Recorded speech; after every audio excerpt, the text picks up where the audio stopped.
Hey, what's up, everyone? This is looking a little funny, but today we are here for Act 9 of Nod Cry. And, we are starting with a funny thing of a video because I accidentally started this while trying to cash in my dailies with Catherine. So, don't worry. I genuinely did my best to not pay attention to any of the dialogue I was dragged into. The only thing I couldn't avoid is the fact that clearly some history or some facts aren't right anymore. But anyways, I'm over here going to watch the first little bit from this person here. Nice full playthrough of this act, which is going to be great. And yeah, let's go and pick up with Act 9. Ah, Traveler, Paimon. It's been a while. As it happens, there is a letter here for you. One moment. Here. A letter? From who? From Krai. Dear Diary, I'm Krai. I work as a trainee forest ranger under my master, Tainari. I'm also studying at the academia.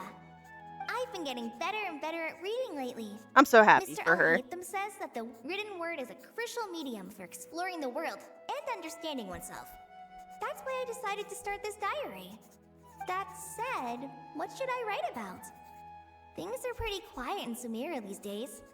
Life is good. Every day is a fulfilling and happy one.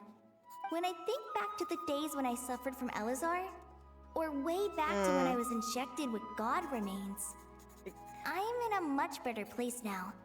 Yeah. I hope it stays that way forever. Compared to where you started I'll off. leave it there for now. Master said he'll take me shopping in Sumeru City today, which is great, because I've been meaning to visit the toy seller at the Grand Bazaar for a while now. Krai, time to go. Yes, Master! Huh? Huh? Sethos? Masked? Who? What? That's not accurate. At all.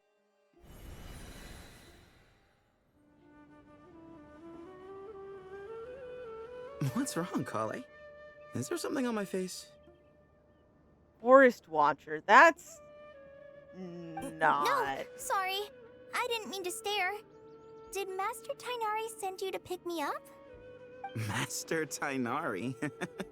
What are you talking about? Tainari is the General Mahamacha. Wait.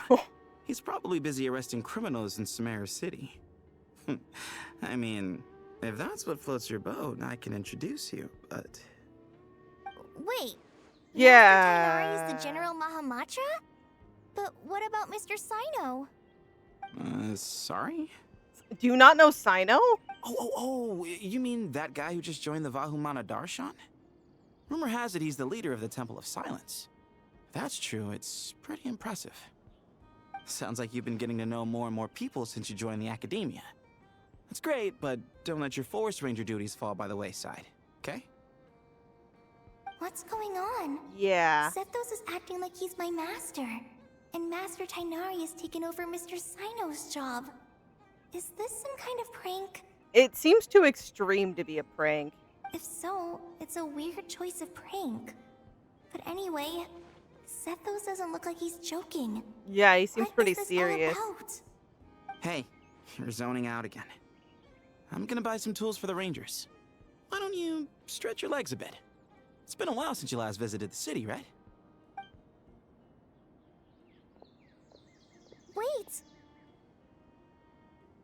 He's right. It has been a while since I last visited Sumeru City. Was it always like this? I mean, it feels familiar, yet somehow... something seems different. Is this really Sumeru City? I don't believe it is. Something about this does not feel like Sumeru City. Okay. Let's explore the place. Surely it's all fine. Hey, did you see who just walked by?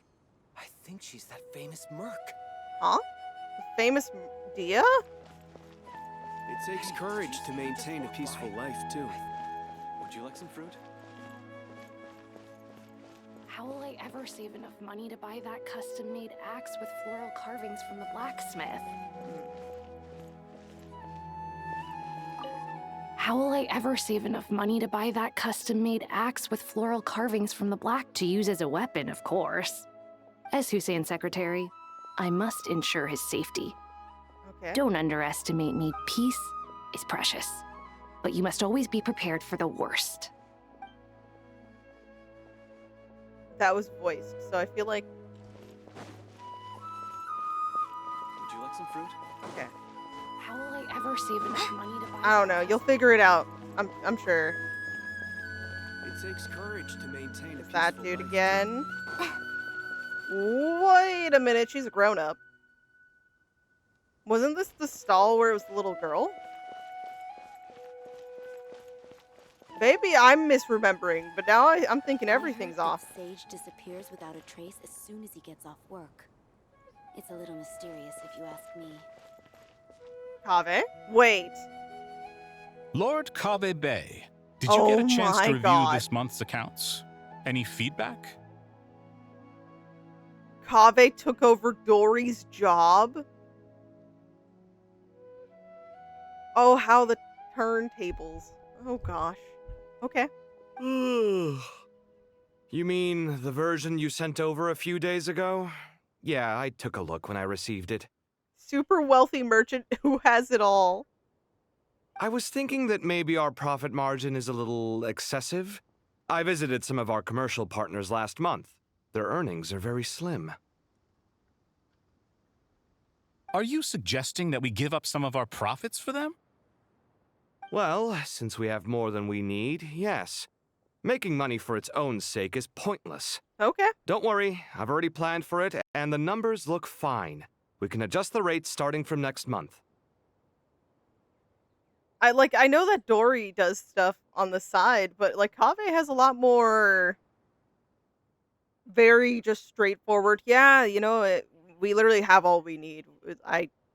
Let's start giving some to the people who need it. Also, about that designer you hired, I've had to revise his proposal 3 times now, but he just doesn't seem to... Let's cut our losses. Pay him his fee and send him on his way. I'd like you to get Layla on this insteed. She was Layla? Cyrus's student, and she designed the Palace of Alcazarzaray. Layla like a was much safer Cyrus's choice. student, and she took Kaveh's spot in the sense of like she designed the Palace of oh my god. Who's sneaking around over there? Mr. Kaveh? Do you recognize this person, sir? Yes, it's all right. We've met. This is Kale, Sethos' trainee. He brought her along the last time I went for drinks with him. Okay. Yeah. What brings you to the city, Kale? Is your master here too? No, Oh this is no, all my wrong. girl. Why is Mr. Kaveh saying that too? Tainari is my master, not Sethos. This can't be real. I have to ask someone else. There's gotta be someone else out there who still remembers the truth. Oh. Why does this have to happen to wait, my girl? don't run off! How strange. What's gotten into her today? Okay. It's like everyone switched places.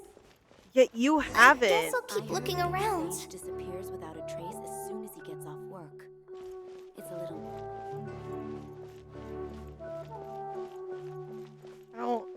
This is so off-putting. Oh, Nilu and Dia. Would you like? Wait, if everyone swapped places... Hey, Nilu, are you the mercenary? Just asking. Students are under so much pressure these days. Sometimes I just want to write their papers for them.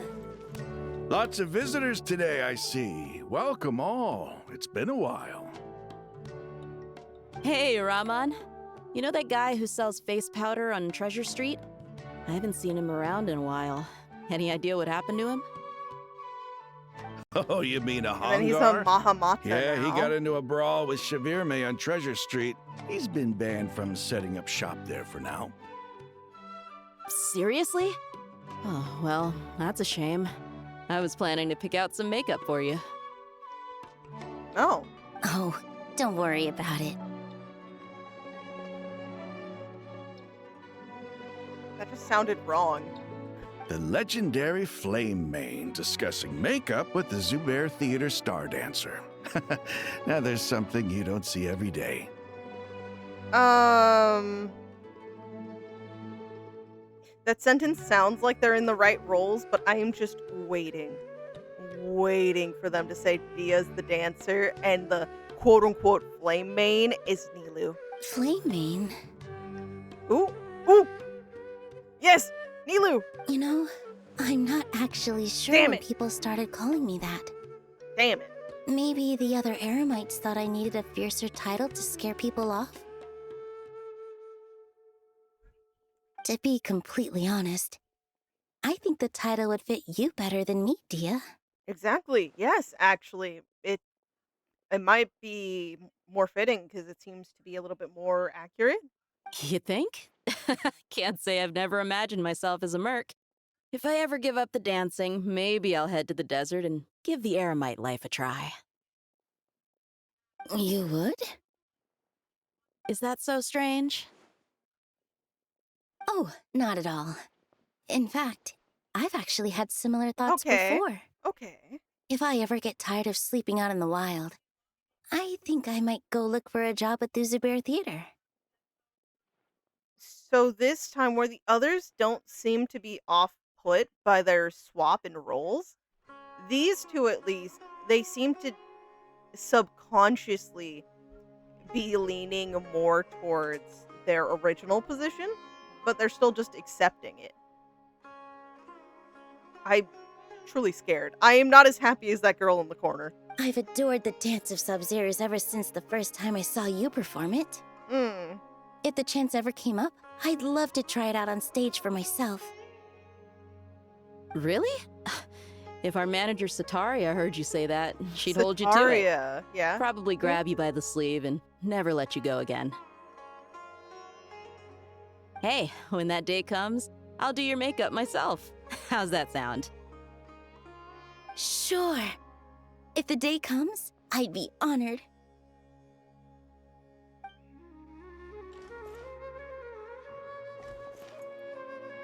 Okay. Everyone I know, everything I've ever known.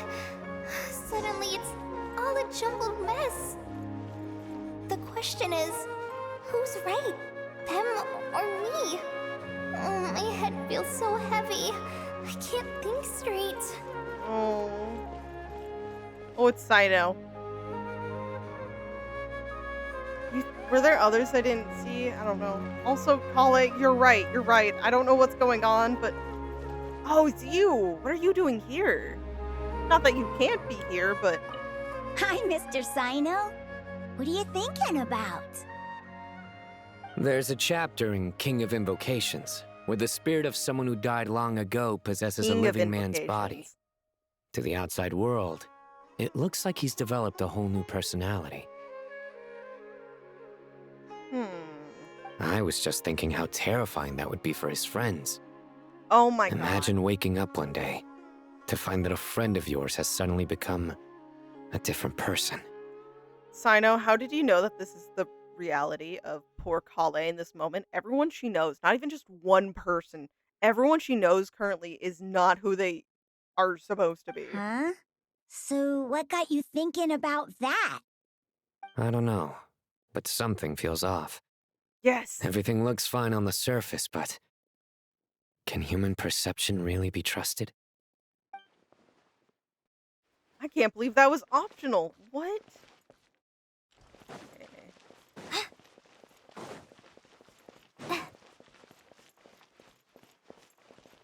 Layla and Dory.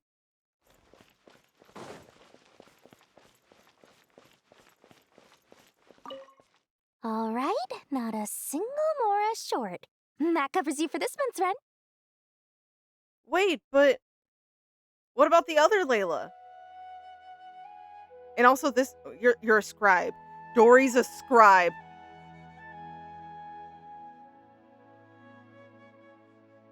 What? What a relief. I was worried the design fees I received this month wouldn't be enough. Yeah, she took Kave's spot, but what? Well, next time, don't fret. Just let me know and I'll give you a few days' grace. We've known each other long enough for that. Anyway, how are you settling in? I couldn't help but notice that you're staying up late quite often. Okay, so that's still happening. Yeah, I can't explain it. I just feel more inspired at night. Once I get in the zone, I can race through a whole bunch of drafts, no problem. But what about you? I keep hearing you sighing these days. Is everything okay? Well, it's just... Don't you think this house is a little small? Kinda. It's not terrible, but yeah. I guess I should be used to it after living here for so many years. But for some reason, I've been feeling claustrophobic recently. She senses I that want it's to move wrong. somewhere bigger. She senses it. She's like, there's no way Lord Sangamabe is living in this tiny house. Once I've made enough Mora, I'm gonna buy a huge new house. As big as... at least as big as the Palace of Alcazarzaray. That sounds really expensive. Yeah. Just yeah. True. I'll never be able to afford it on a scribe's salary alone. I need to find another way. And thus, she's going to find her role again. But, anyways, we must continue forward.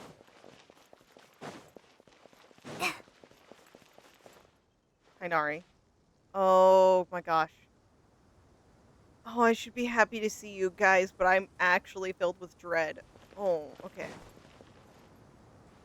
Mahamatra Tainari, we've apprehended the suspect.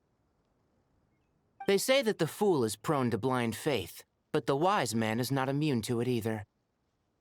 Siraj, do you have anything to say in your defense?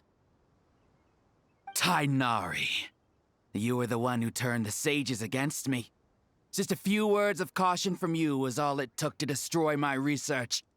And now you're trying to stop me again? You should know that mechanical life is the future! We must cast aside our useless flesh and... That's enough. I'm not in the mood to listen to your lunacy. Anyone could tell you how amateur your work is. Okay, damn. You know what? He may have changed positions for some reason, but he is the same person. Karina, Ilias, put him somewhere safely out of the way. Yes, sir. Next on the agenda is... Yeah, he's still talking about the agenda, too. Like, oh god. What is it? Wait, did Professor Zahahati send you? She's been encouraging me to take on an apprentice. Might be getting a bit ahead of herself there, though. Oh. That bit of OST in the back. Oh. No, Master! It's me! Krai! Listen to me. Something really weird is going on in Sumeru City. It's like everyone's identities have switched around.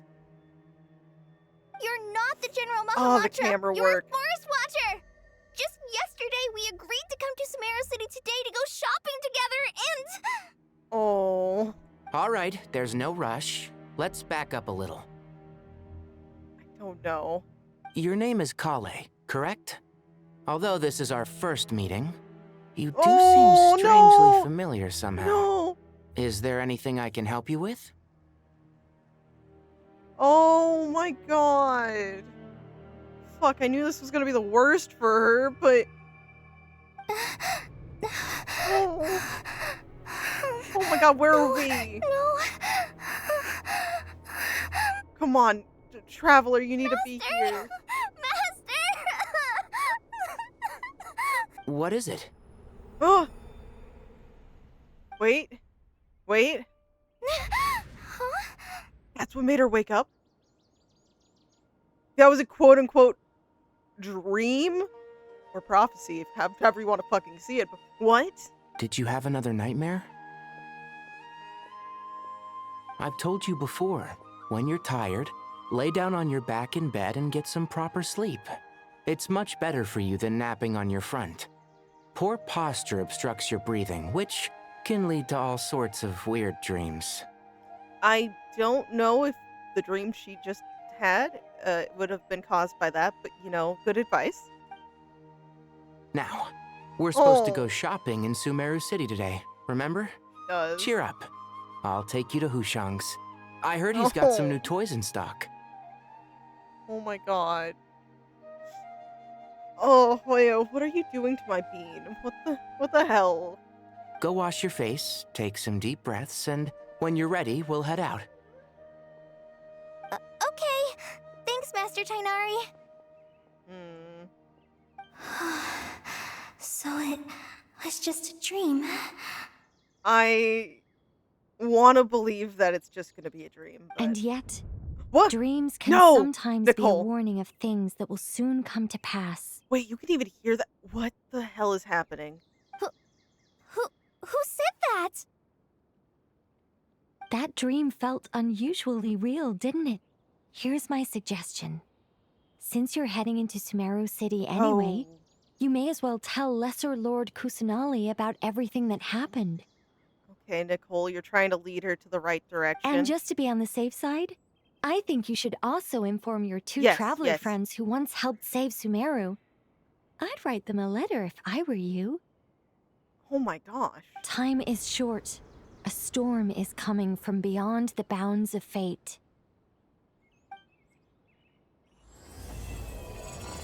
Oh no! This is the effect that Dottore had when we got the second ending for Act 8.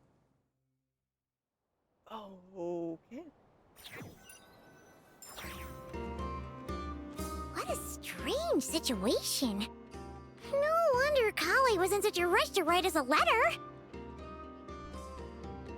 Imagine waking up one day to find that everything around you has changed. You might not even recognize Paimon anymore. Oh, that's a scary thought. That is a terrifying thought, Paimon. If I had forgotten who you were, I simply wouldn't be me anymore. Let's get to Sumeru and find out what the heck is going on.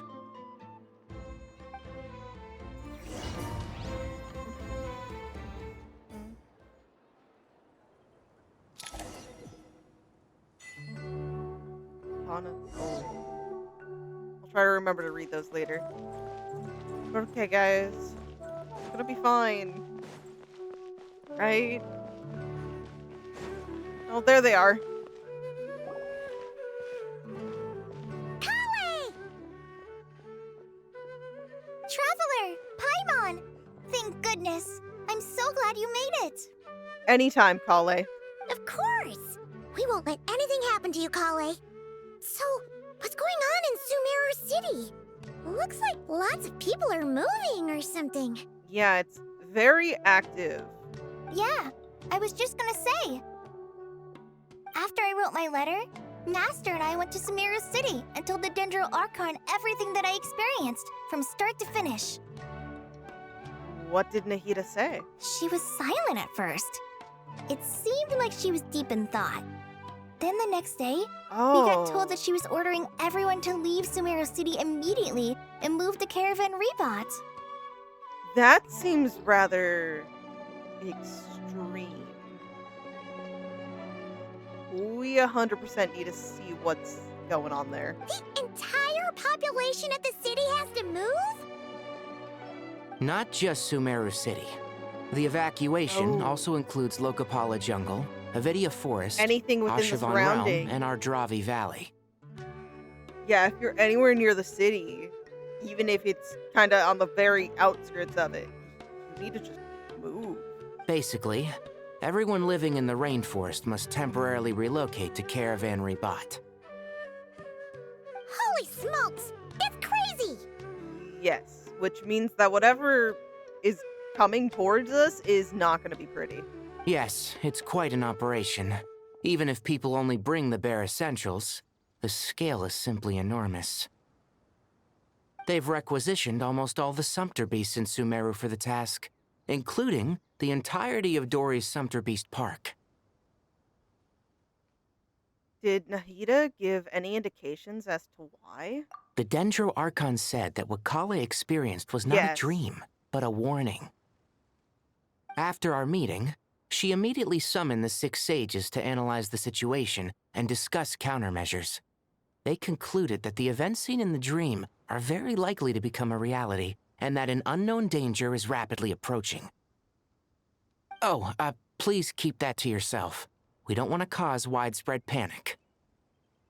I wonder what the story is right now that the general public has, considering they, just out of nowhere were told you need to currently evacuate over to Caravan Repa. The official reason they've given is a large-scale renovation of the rainforest ecosystem. People are skeptical, but there haven't been any major incidents. So far, at least. Yeah, not the...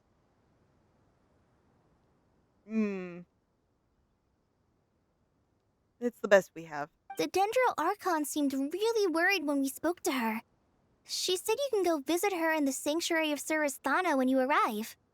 Oh, I'll definitely be doing that. She also said she'd hold out until the very end. Oh, that's not foreboding. Tainari? Kale? You got a minute? I need a hand here. One moment, I'll be right there. As a forest watcher, I've been tasked with assisting with the relocation work. There's a lot to be done, and they need all the help they can get.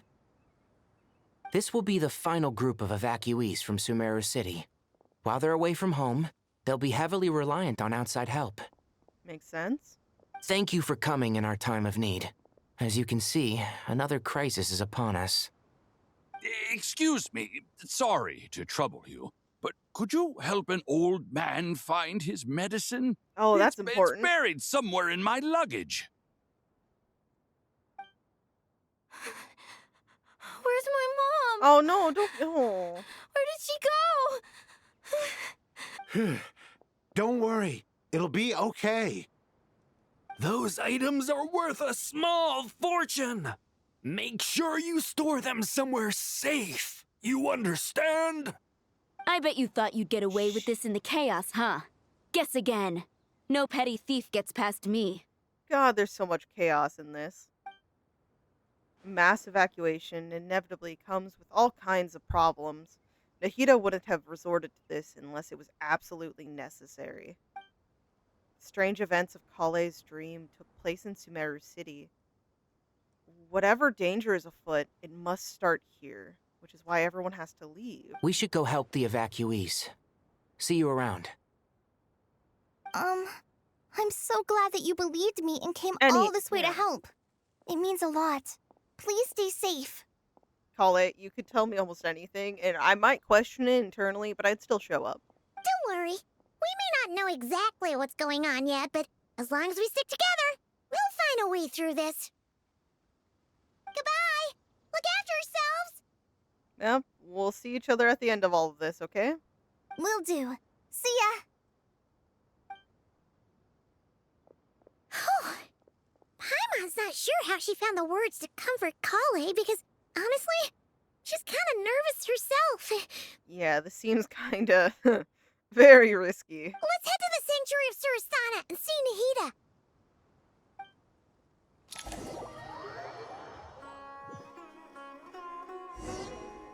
Okay, let's go. Oh, man, they have this place fucking under lock and key. Who goes there? No unauthorized access to this place. By order of Mahamatra Sino. We are the one person with permission. I promise. Are you blind? It's the Traveler and Paimon. Surely you've seen them before. Thank you, thank you. Huh? Oh, so it is. I'm sorry, I haven't been sleeping well lately. My nerves are a little frayed. What's troubling you? The Dendro Archon is in a very vulnerable state at the moment. Mahamatra Sino is concerned that our enemies might choose this moment to strike. So he's ordered us to strengthen our defenses. Just seeing you two again already puts our minds at ease. Please, enter. I'm sure everyone's expecting you.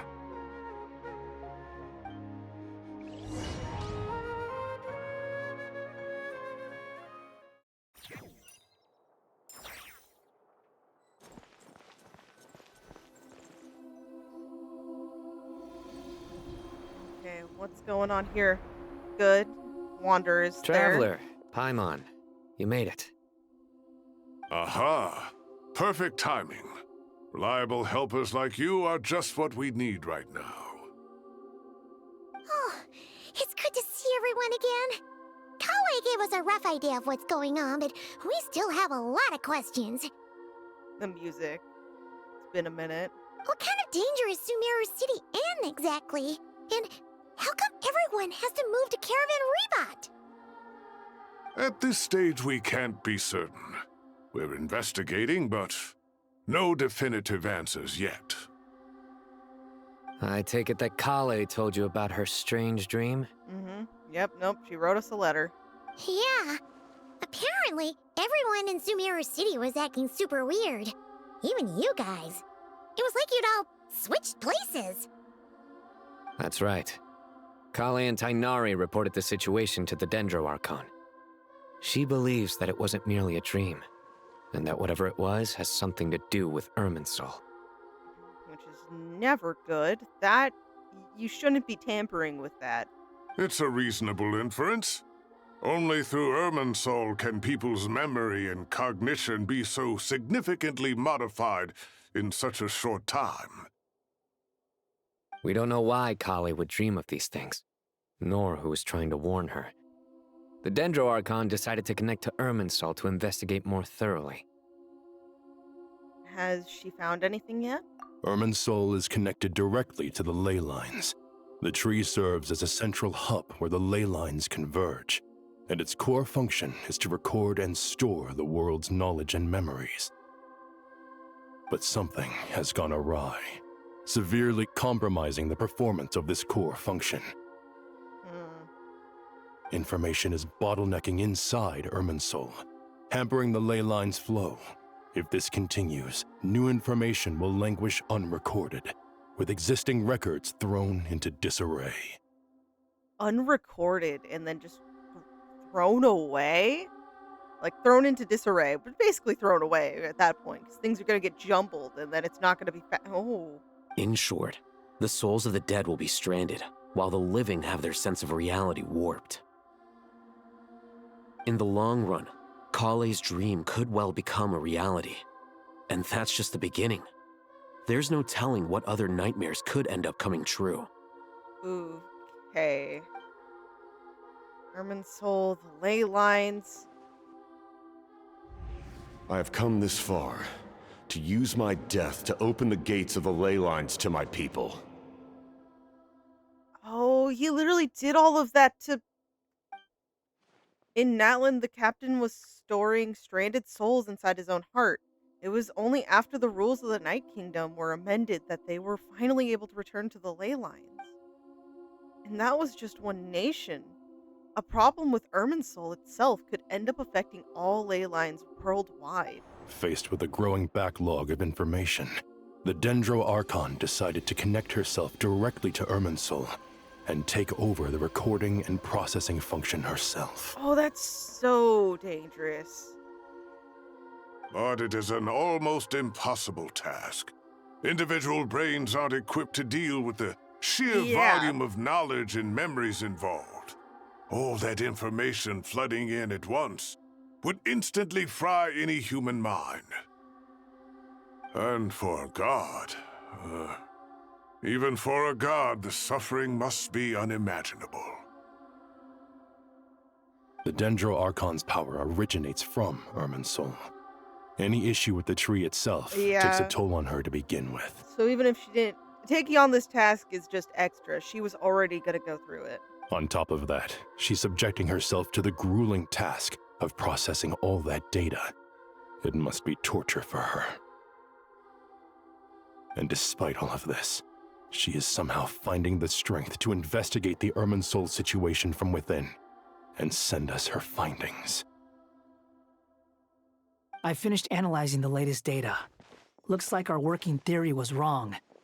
There's no signs of Irminsul having been attacked from the outside. From the outside? So it's internal then? Some sort of disease, perhaps? No. I've spent half my life studying the ley lines. If Irminsul malfunctioned this easily, the world would have met its end long ago.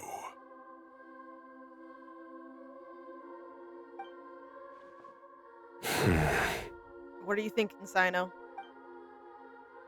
Sino? What is it? Not long ago, I got a tip from the Core of 30 that a large number of unidentified merchant caravans had recently been spotted entering Sumeru through Beta Harbor.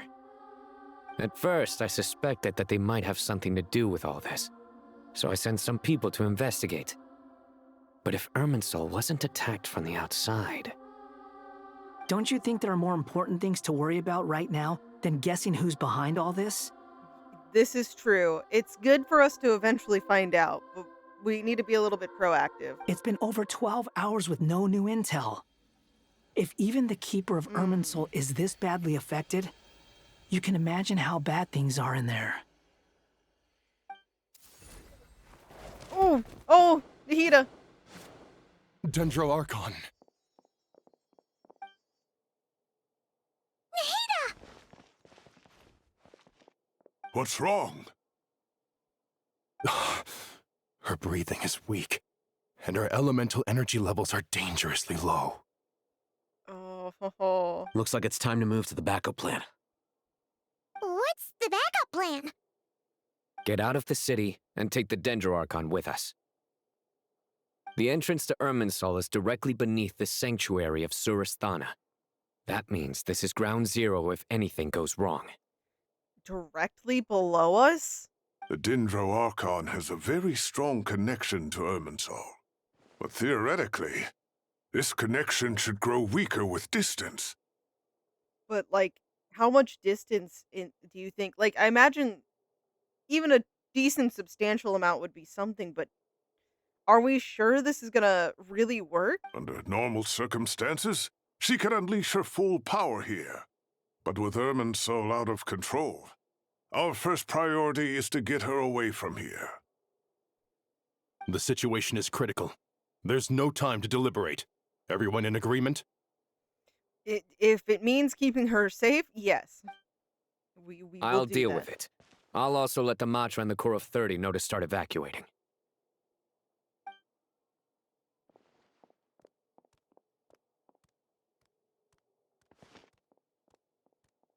Oh.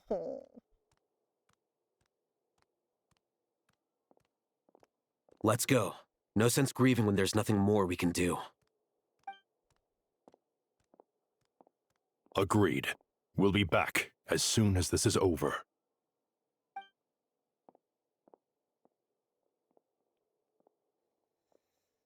God, jeez. That's true. We never got to hear or see Nahida in the dream. It didn't get that far. What would have happened to her? The last group of civilians has been safely evacuated. Dendro Archon's carriage will travel with them. Sino and Hat Guy will protect the convoy. Oh, I bet they'll do everything in their power to make sure not even a fucking fly gets in their way. That's good news, but you don't look very relieved. With the Dendro Archon in a coma, Yeah. we've lost our means of investigating the situation. And with Irminsul still deteriorating, we have no choice but to evacuate Sumeru City. Feels as though we're being pushed along by an invisible hand.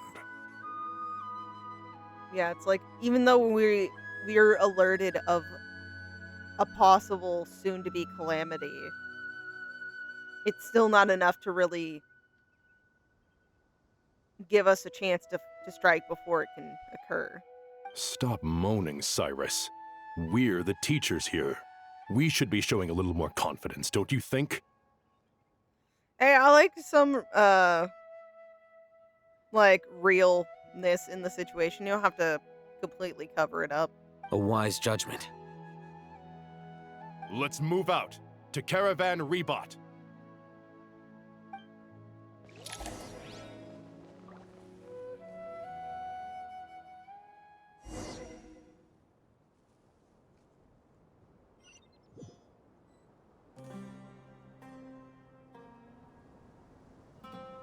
Sir, all units are in position.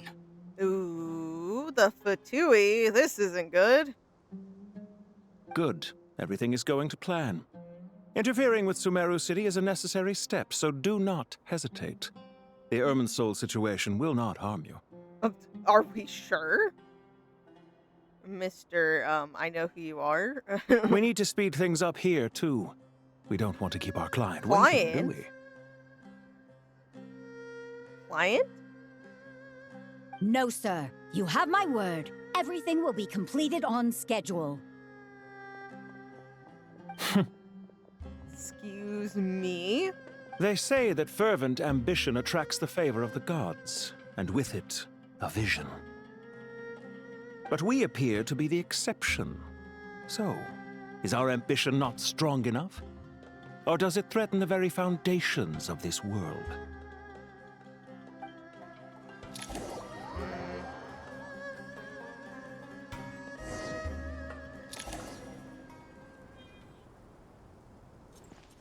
Yeah, we literally had to evacuate basically to right outside the desert. Like, we're in desert territory.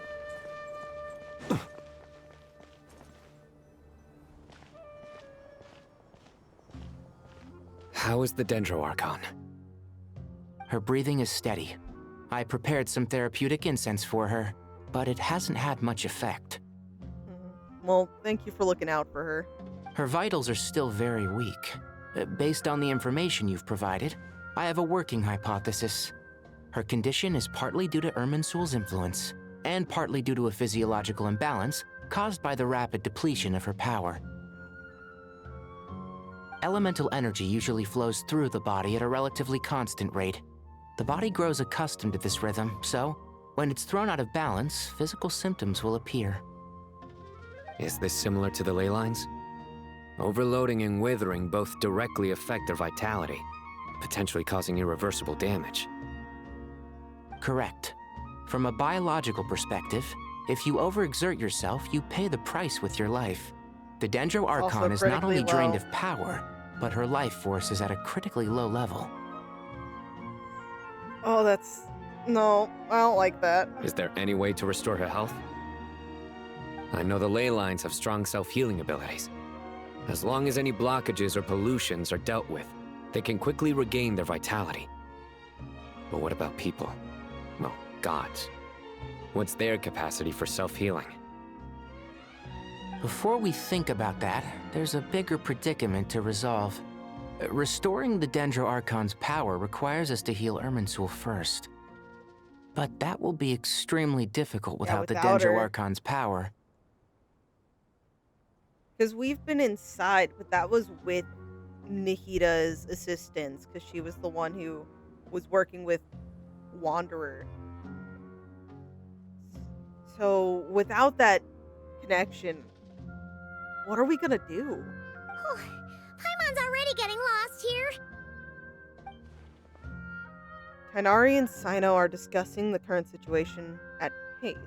I have to concentrate hard to keep up. Master Tighnari and Sino look so serious. I've not heard Master speak in this tone for a long time. Tighnari. Or is this all the sages? Master Nephis, sages. Tighnari, haven't seen you in ages. Such a jovial tone given the circumstances. Have you gotten taller? Or did your ears get longer? He is just being... Yeah. Hopefully the former, Uncle Baladuri. Oh. Sino, where's Professor Cyrus? I thought he'd be with you. He went out into the wild to investigate the situation. He said that the Irminsul anomaly will likely start to affect the real world soon. He shouldn't be trotting around alone at his age. Which way did he go? I'll look for him later. Would someone mind introducing us? Yeah, this is actually the first time we've, met any of you. Ah, yes, of course. Allow me to do the honors. I'm sure we're all familiar with the Traveler and Paimon. They're the heroes who helped foil Azar's conspiracy and save Sumeru. These gentlemen and I are the 6 current sages of the Academia. Balduri and I are part of the Old Guard, while the other 4 took office after Azar and his clique fell from power. Okay, I was gonna say, there's no way it was just Azar in on all that. So most of the old sages had to be replaced because they were with the clique. We have Sage Alkindi of the Spantamad Darshan, Sage Farnas of Kasharawar, okay, Rataoist Sage Shakir, and finally Harabatot Sage Rusht. Nice to meet you all! It's an honor. We'll be working together closely to resolve this crisis. I've heard much about you. Delighted to finally meet you in person. You're younger than I imagined for someone with the power to stand up to fate itself. Thank you for lending your aid to Sumeru once more. Like I told Kale, anytime. Once we're on the other side of this, could we get a photo together? My daughter has a friend named Isak. He's always talking about you two. Okay. Of course! No true hero would deny a child their wish. True enough, Paimon. Back to business. So with the Dendro Archon currently in a coma, the people have taken temporary refuge at Caravan Rebot, but they cannot stay here forever. No, that's a lot of people to have, like, sent over. We need to come up with a plan as soon as possible. Farnas, any thoughts? Well, firstly, having reviewed the data, I'm inclined to agree with your assessment. This doesn't look like an attack on Irminsul from the outside. Rather, it resembles a malfunctioning machine. Calculations going haywire and sparks flying. That being said, before we consider how to fix it, we need to understand precisely what has gone wrong. Furthermore, we somehow need to ascertain this without relying on the Dendro Archon's power. We have no direct access to Irminsul. However, we might be able to gather the information we need from the ley lines. Study the branches to learn about the trunk, in other words. Because it may not be the clearest picture, but it's currently our most viable option. Wait, is that what Cyrus is up to? No wonder he ran off to research in the wild. Curse's always one step ahead of me, isn't he? Now it's not the time to comment. We'll think about that. I heard that while in the sanctuary of Surasthana, the Dendro Archon had to serve as the central information hub herself. This is a clear sign the situation within Irminsul might be far worse than we can imagine. Irminsul is vital not just to the safety of Sumeru, but to all of Teyvat. We must be the ones to bear responsibility for this world. To be on the safe side, I think we need to consider some backup plans. Are you saying we should consider a scenario in which Irminsul is completely destroyed? I mean, I hope it doesn't come to that, but, you know, I guess that's one thing to do is to prepare for literally the worst. I'm merely pointing out that the possibility exists. You have a valid point. But until worse comes to worst, I believe we should focus our efforts on resolving the Irminsul anomaly and helping it recover. Kale, I understand that you were the first to foresee this crisis. If it's all right, I'd like to talk with you about it in more detail. Of course, but even I don't know how I came to have that dream. Yeah, it's interesting that you had that. You got to play the role of just yourself, like, knowing it. You got the chance to be the spectator in it. If there are no signs of external damage, could it be a stress fracture? Metals tend to suffer from this issue with long-term use, and Irminsul has existed for centuries, after all. It's possible, but surely a stress fracture would be more likely to cause a complete shutdown rather than chaos. Yeah, and I feel like that's something you might have been able to find, yeah, you'd maybe be able to find the source. It's like, hey, this stopped, like, doing what it should be doing. I would hope that in that case, it probably wouldn't have been as straining on Nahida as this is. Sages, General Mahamatra. Sorry to interrupt, but something has come up. What happened? Some citizens didn't believe that Sumeru City was really in any danger. They slipped away and hid during the relocation, Oh my God. intending to return home. I understand not wanting to leave home, but holy shit. How many people are we talking? About a dozen. Sakura found them while on patrol, but they appeared to be suffering from psychosis. For whatever reason, they were trying to kill each other. Oh. By the time we arrived, there were only 2 survivors. One was unconscious from their injuries. The other tried to attack us, but was subdued. Where did this happen? Near Yasna Monument. That's not far from Caravan Rebot. Yes, that means it's really close. Even though we tried to evacuate the people as far away from the main ground zero. Master. I know. The Irminsul anomaly is beginning to have effects in the world.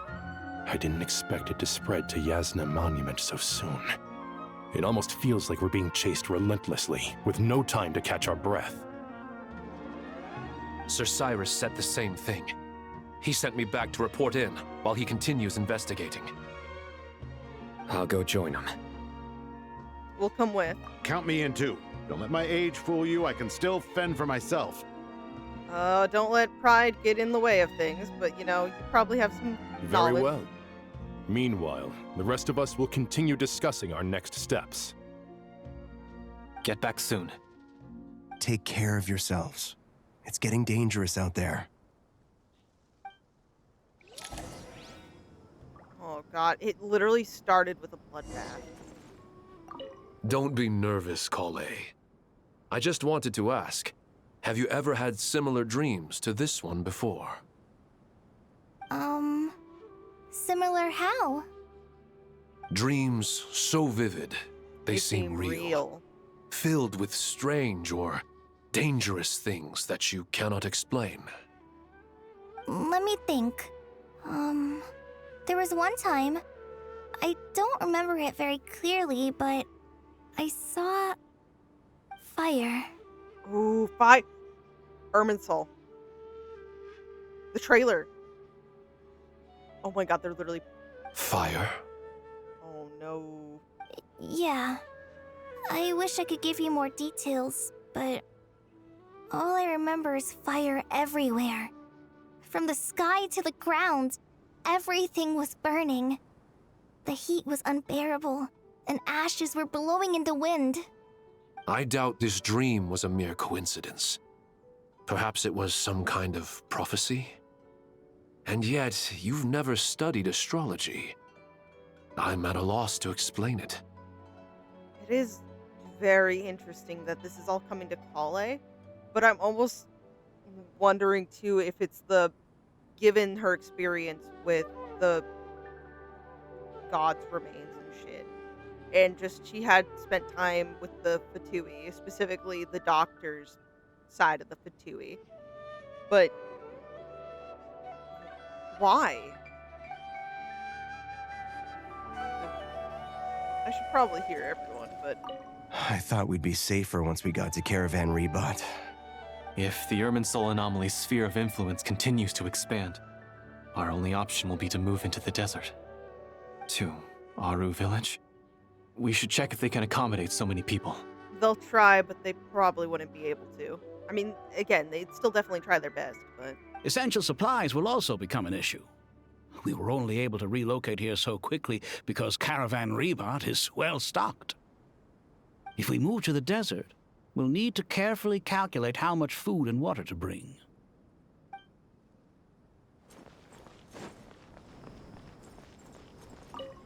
Thank you for everything, Tainari. Don't worry about me. I'm fine. But if you don't mind me saying so, Master, you're looking a little nervous yourself.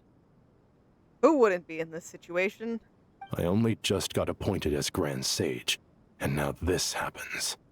It's quite overwhelming. Looking back now, I don't think I handled the situation with Azar very well at all. Yes, I protested, but I went about it the wrong way. Instead of helping, I just ended up getting locked away. Well, I'm not sure how much you would have been able to do truly at that point in time, because it wasn't just Azar. Like, there's too many other factors at play, so... Now that I'm the Grand Sage, I have to be responsible for everyone's lives, including the dozen or so who fled to Yasna Monument. I can't help but blame myself for their deaths. That's... That wasn't completely your fault, no. I want to completely say it's not your fault, but, you know, that hearing that's not just gonna make someone, you're right, it wasn't my fault.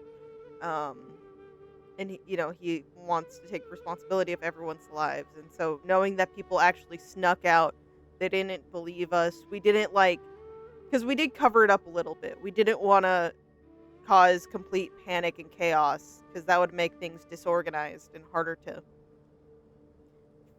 go through. So, maybe they're like, oh, I don't believe it's that bad, but... It's only natural that you want to do the best job you can.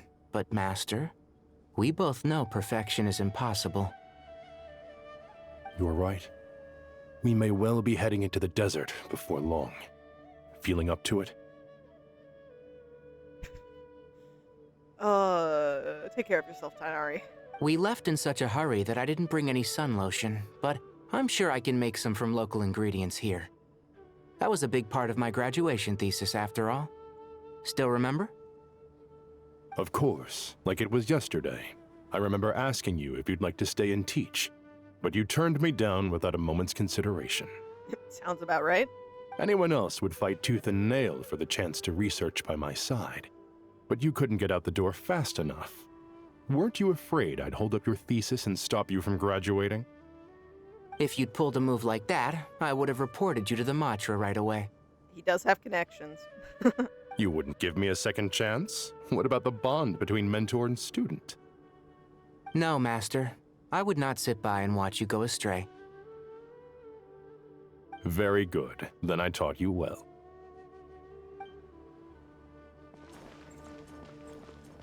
I'll talk to Wanderer, don't worry. Here's everyone here. Do you think, I'm not going to spend too much time looking around. Look at all the people here. I was like, I wonder if we could spot others around, if we really try. It's possible. I can lament missing interactions later, though. So, can I assume that this period of time away won't count as part of the rental period? Maybe we should deduct it from next month's payment. Yeah.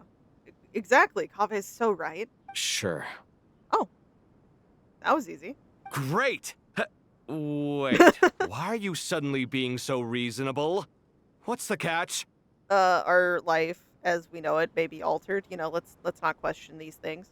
I'm always reasonable with rental payments. Like the time I refused to let you use that wine you brought home as collateral. Yeah, no, that seems, yeah. That was a perfectly fair request, and you know it! Everyone runs low on funds now and then, don't they?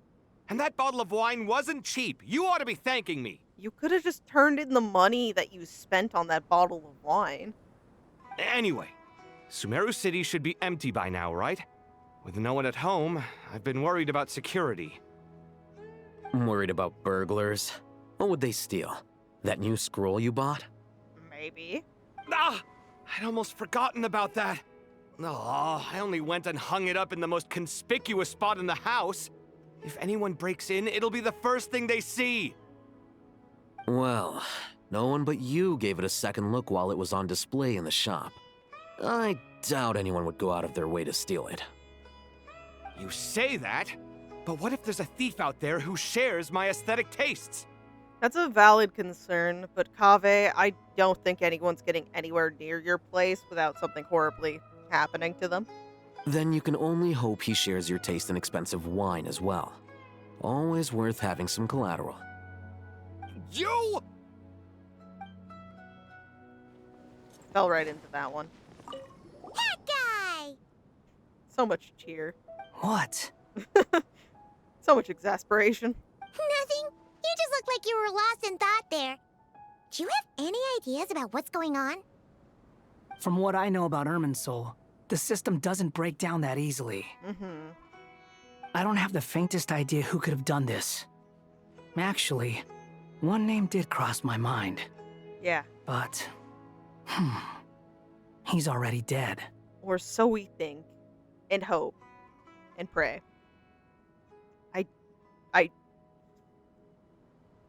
Oh. I feel you, but something tells me we're in for a lovely rude awakening. Oh. It is so weird to see the entirety of Sumeru without a singular teleport waypoint. Okay.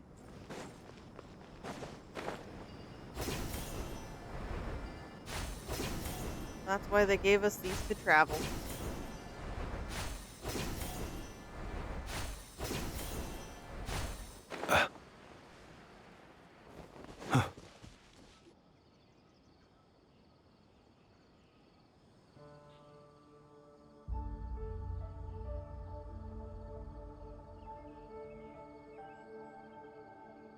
Please, don't go any further. As you get closer to Sumeru City, there's no knowing what dangers you might encounter. So this is our mentally disturbed man? I'm going to gut you all!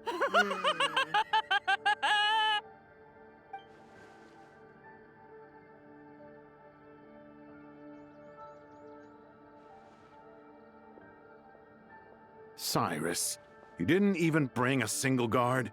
Do you think you're some sort of warrior? It's fine. Come here and look at this. Oh! It's... Ooh. The track, but a ley line blossom. It looks a little unique, though. That's right. Flowers that bloom from openings in the ley lines, indicating some sort of anomaly. I don't believe I've ever seen a color like this before. Did you discover it nearby? Not just here. Way over there, too. Oh. They're everywhere. There's even more in that direction. Oh gosh, they start blue and then they just turn red and they're emitting this mist? Yeah, no, this is getting really bad really quick. How did you ascertain the situation further ahead? Didn't you just say that we can't go beyond this point? Yes. This area is relatively safe so far, but if you continue forward, delusions will start afflicting your mind.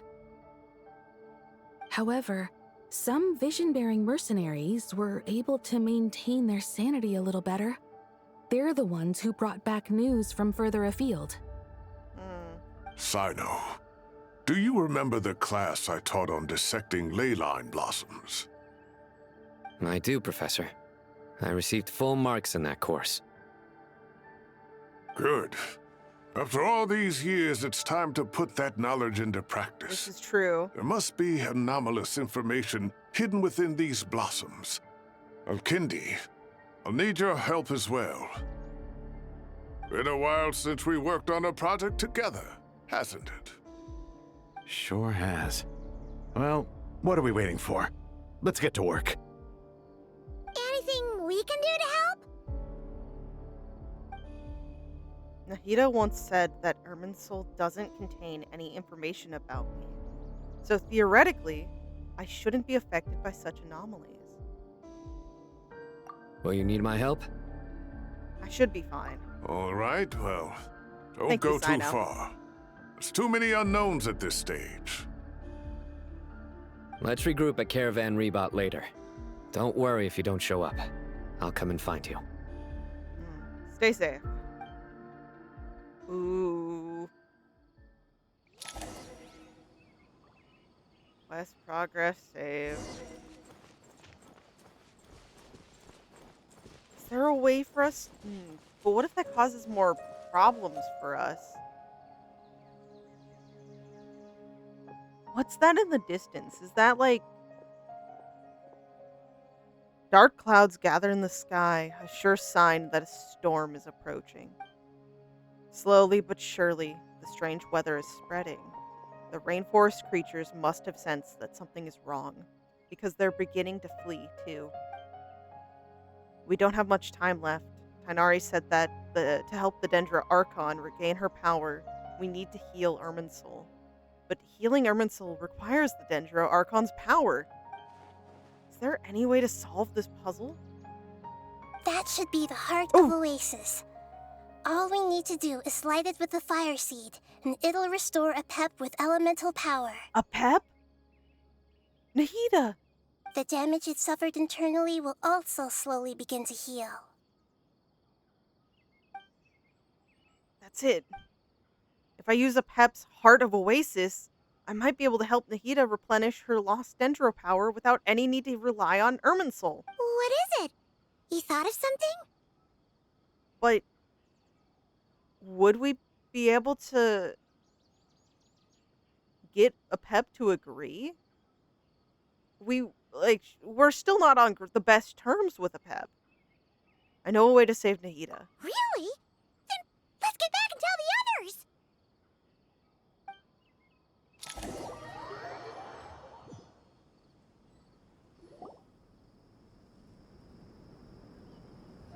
Phew. Glad to see you've returned safe and sound. Yep, we're still in one piece. Any longer and we would have gone out looking for you. Well, this is a nice surprise. Paimon sure feels better with everyone we know here. And it's great to see you all. We've made some progress, so let's start by giving you and Paimon a quick update.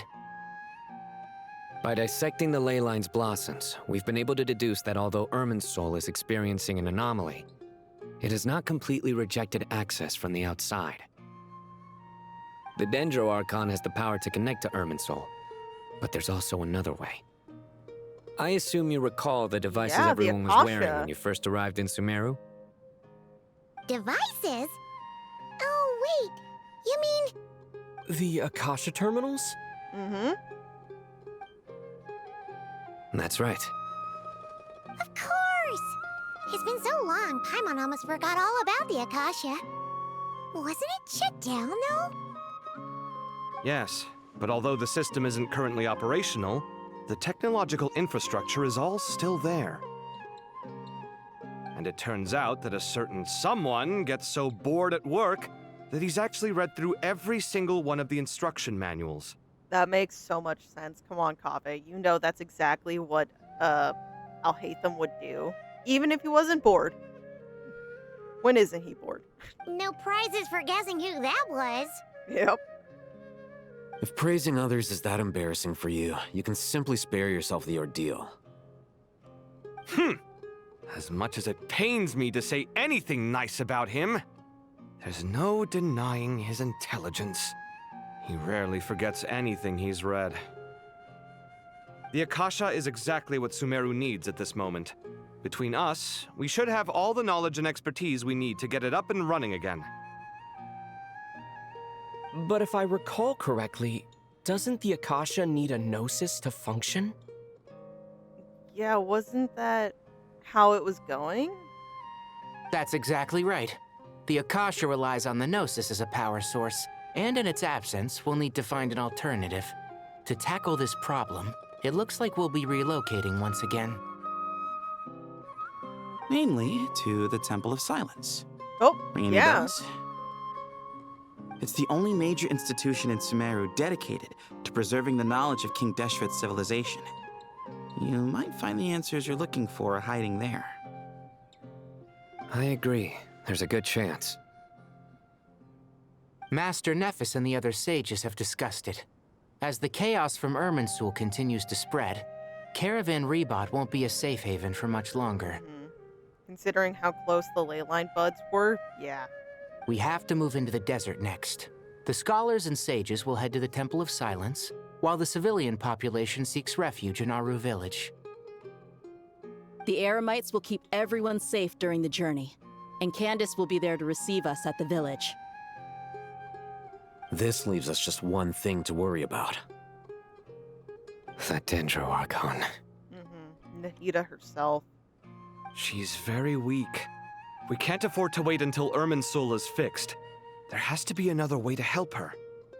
Actually, guys, that's where we come in. Huh. Wow. Luckily, the Traveler had a eureka moment while we were out investigating. It's a little risky, but it's worth a shot. Really? Wow, nice one. Oh, no! Let's hear it. That's what she said. What say our Amorta experts? Theoretically, it's feasible. From what you're saying, although elemental life and elemental energy have their differences, the Dendro Archon has explicitly stated that she can imitate the power of the former. In which case, as long as Apep is willing, she should be able to convert her own power into a form that the Archon can use. Yeah, that's gonna be the biggest step. It wouldn't be difficult for her at all. The only problem is convincing her to help. I'll find a way to persuade her. I have no idea how we're gonna make that happen, but I will do it. Yeah! Even though she wasn't exactly friendly the last time we met, she didn't refuse to talk with us. True, she did talk. When she realizes the danger that Nahida is in, surely she won't turn a blind eye to it. Well, hopefully not. Hopefully. Either way, we're not exactly spoiled for choice here. Yeah, we kind of need to try everything we physically can. Hey, it's better than having no options at all. I agree.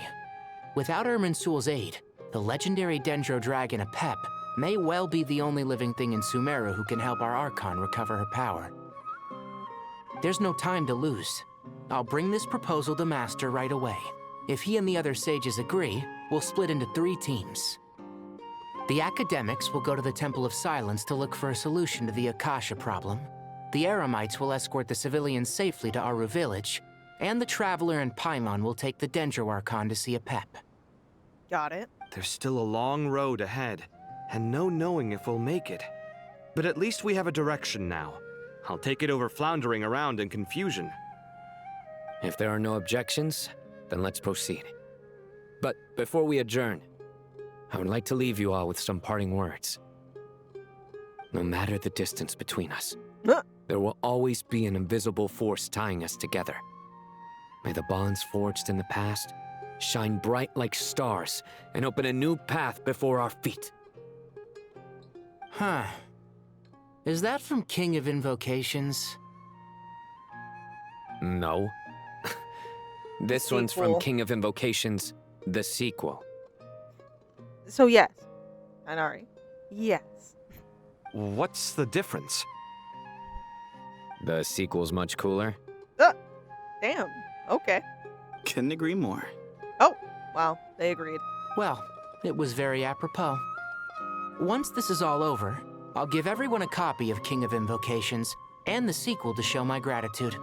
No, you don't have to, Tainari. Come on, let's get moving. That's much too kind. Okay,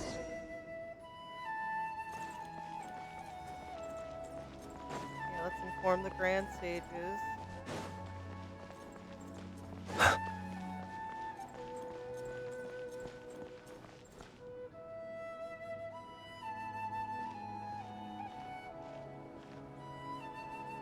Tainari has brought me up to speed. I approve of your plan of action. But we can't proceed with everything right away. The people need to rest. For many of them, this will be their first time in the desert, so we'll need to find additional personnel to help escort them. Okay. You two, please go on ahead with the Dendro Archon. Let's rendezvous at the Temple of Silence later. No problem. We got this. Words can't express my gratitude. So let me just say, I hope everything goes smoothly for all of us. Goodbye for now. Till we meet again later. Alright, let's get going. If Paimon remembers correctly, the last time we saw a Pep was in... Traveler, Paimon. Oh? Could I borrow you guys for a moment? It'll only take a second. What's up, Krai? Krai, what's the matter? Well, the thing is... Master Tighnari once told me, after you raise a problem, you should think about how to resolve it. But ever since I had that dream, I feel like I haven't been of any help at all.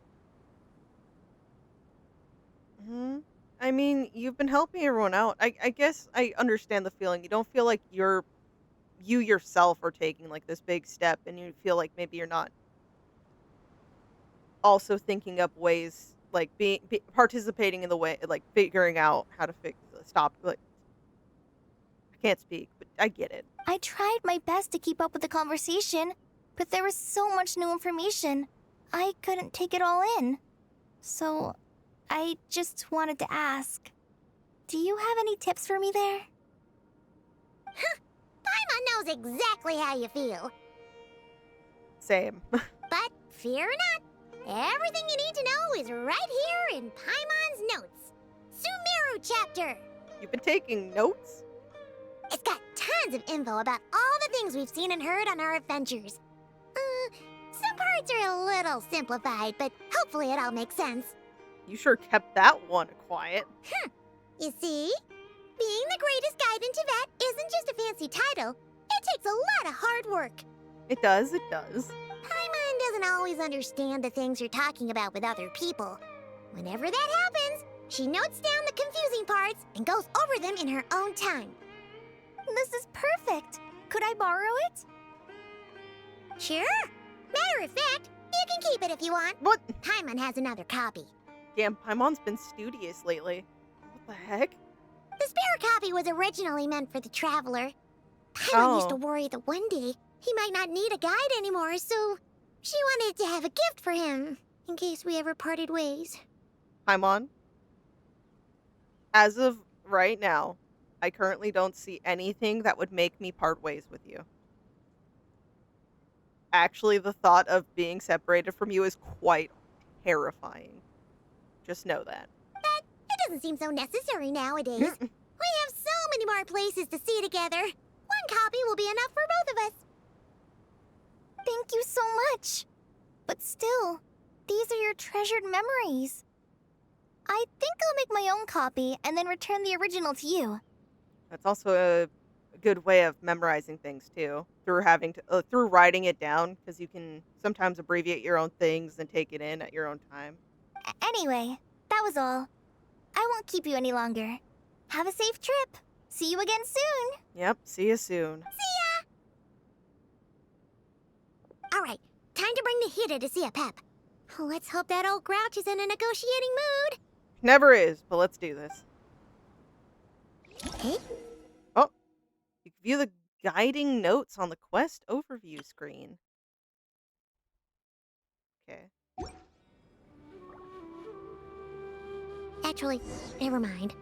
In a Pep size, Nervalet's probably one of those dragons who has grown too close to humankind. They might end up fighting for all we know. Oh, were you trying to say, mention like Nouvelette? Like, is it like maybe he would be able to help us out here? No. 100% a Pep would be like, I do not care that you are one of the dragons like me. You are much too kind and forgiving to these humans.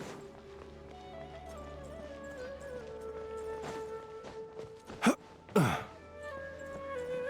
place is so big. I know I need to go the other direction, but...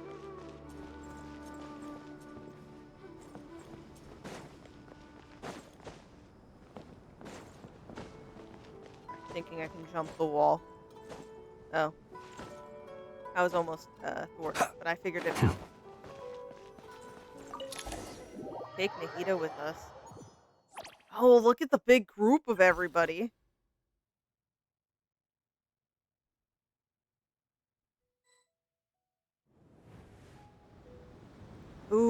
Hey, Pep. I had a feeling your kind might come calling.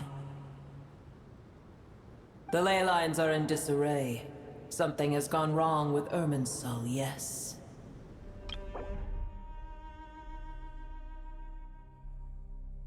Oh. Okay. Nothing gets past you. Even from a great distance away, I can sense that Sumeru is headed for destruction. You who took our home from us, prepare to watch as your own world is plunged into oblivion. Yeah, this sounds like the Pep I remember. Oh, how the cycle of history comes to a poetic conclusion. This isn't a joke, Pep. Nahida's in grave danger. Can you please help her? Is she now? Then do explain. For what reason should I lend Boer my assistance? I don't know if saying you owe a debt of gratitude. I think that might actually piss a Pep off. The age of the dragons ended long ago, and the world that replaced it is under the dominion of the heavenly principles. In choosing not to side with your enemies when the heavenly principles' rules began to relax, I have been merciful enough. Do not forget that I have no love for this world you hold so dear. Sumeru, then? Be not mistaken. The fate of Sumeru is of no concern to me. I am neither the god of this land nor its guardian. Fine, then. Fucking debt of gratitude. I may have shit. given my tacit agreement as your kind built homes here and multiplied for generation upon generation. But that does not mean that I bear any responsibility for Sumeru. Tiny Boer, puny humans. In my eyes, all of you are but intruders who followed in the wake of the heavenly principles. I am not obliged to be your savior. Fine then. Fuck it. Apep, if you truly despise gods and humans so much, well, after the great humiliation of being helped by a god in the past, shouldn't you be jumping at this chance to balance the scales? Okay, when you phrase it like that, that makes sense. Now that is a compelling reason. Ooh. When El Ahmar plotted against me and I was tortured by forbidden knowledge, it was Boer who saved me from agony. And though I regard with shame the pity of my enemies, to receive aid without repaying it would likewise tarnish a dragon's dignity. Oh, tiny Boer, puny humans. Just this once I shall deign to show you the true power of dragonkind. Ooh. Whoa! It's happening again! We're gonna get sucked in! Hold on to me. We don't have the protection of the fire seed this time.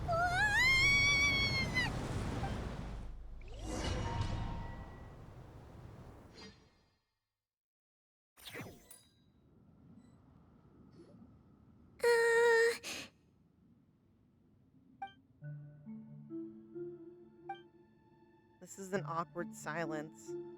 Is silence a mandatory part of an audience with a dragon? It is done. The heart of Oasis is supplying her with life force as we speak. It shall not be long before she recovers. But I should warn you. Boer's existence is closely intertwined with Irminsul. Unless the issues plaguing it are resolved, she will never completely recover her former strength. Thank you. Spare me your words of gratitude. Will giving your power to Nahida affect you in any way? You may also spare me your feigned concern. It's not feigned, but just like last time, it's impossible to have a normal conversation with this dragon. A dragon's sovereign's power is far greater than you can imagine. While I was indeed weakened when the heart of Oasis ran dry, Providing tiny Boer with a morsel of my life force shall have little consequence for me. Oh, good to hear. Look at the little guys. Yeah, look at them. Hi. Just like a Pep once said, the elemental life forms who merged with her have now been reborn. The knowledge, memories, emotions they once had are gone. They're brand new individuals now, and yet, for some reason, they seem drawn to Paimon and me. Ever held in high favor, I see. Oh, well, you know. They're precious, okay? The compliment was sincere. Simply accept it. Come to think of it, I'm curious how a Pep sensed the leyline anomaly from so far away, and immediately guessed that something was wrong with Irminsul.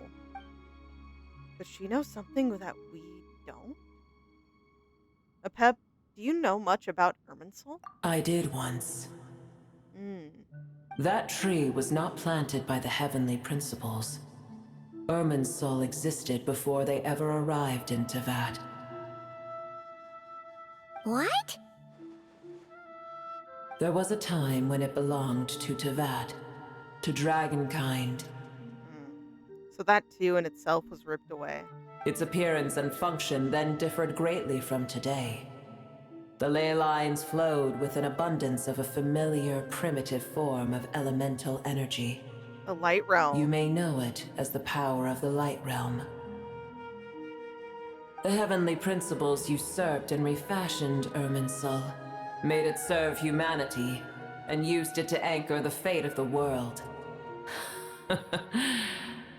Yet in the end, humanity has failed to protect it. Heavenly principles, God of gods. It makes me sick. The enmity between your kind and mine can never be bridged. Even so, you've still agreed to help us. As things stand today, holding a grudge against you would serve no purpose. But there will come a day when we reclaim this world for ourselves. The opportunity will arise no matter how long we must wait. We'll see how much of that statement comes true when, we get there. I can already sense that far away from here, the Hydro Dragon has wrested his authority from the hands of the usurpers. I actually know how that went down, and it's a little different than how you're imagining, but we actually know him. We're on quite friendly terms with him. But we have yet to meet. I know that we are both preparing for our revenge day and night. Yeah. Uh-huh. Yeah, let's not really put someone off on that. It's probably best if we don't tell a Pep that we're on such good terms with Hydro Dragon. Yeah, that's best to be kept as our little secret.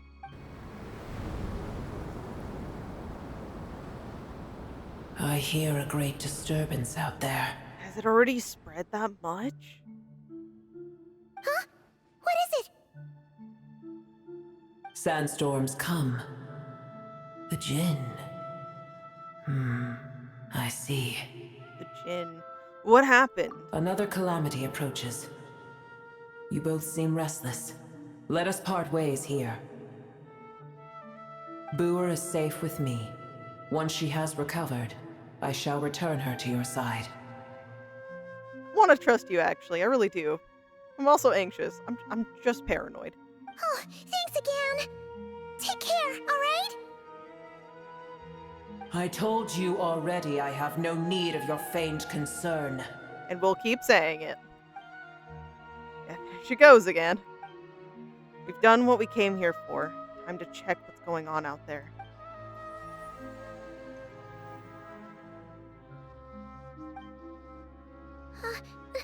Nahida? You're awake! Are you okay? Cease your interrogation. Yes, she awoke for a brief moment, but she has now lost consciousness again.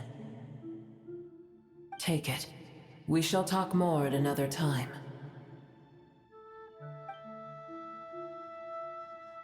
The statue of the gods hang inverted from the heavens, but one alone is unique among them. The location is blank. Remember, tell no one.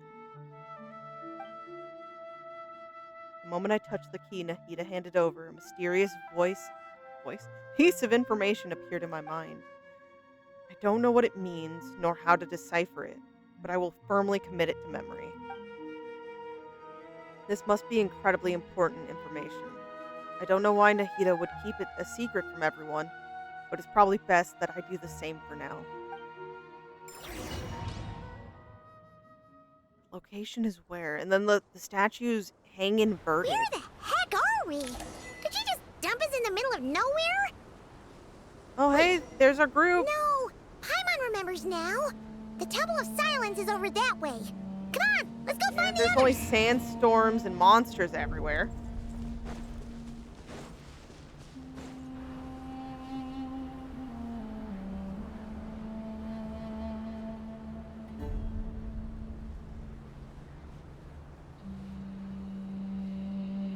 There's no need for everyone to stay here. I'll protect the sages. The rest of you, return to Aru Village. Yes, Mahamatra Sino.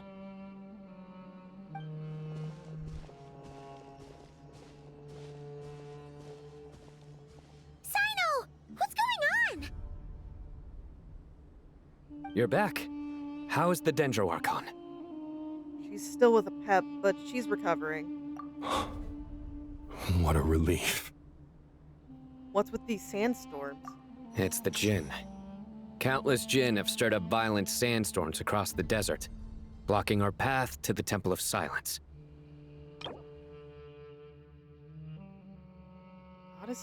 They're familiars from the Goddess of Flowers.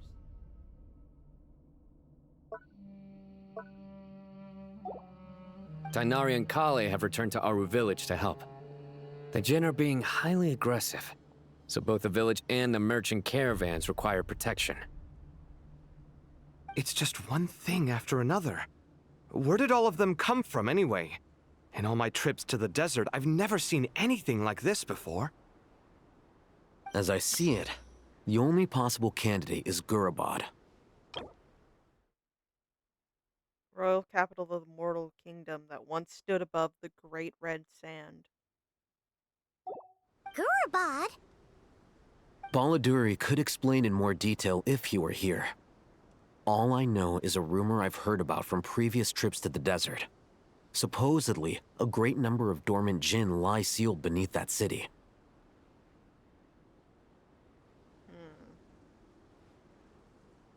Okay.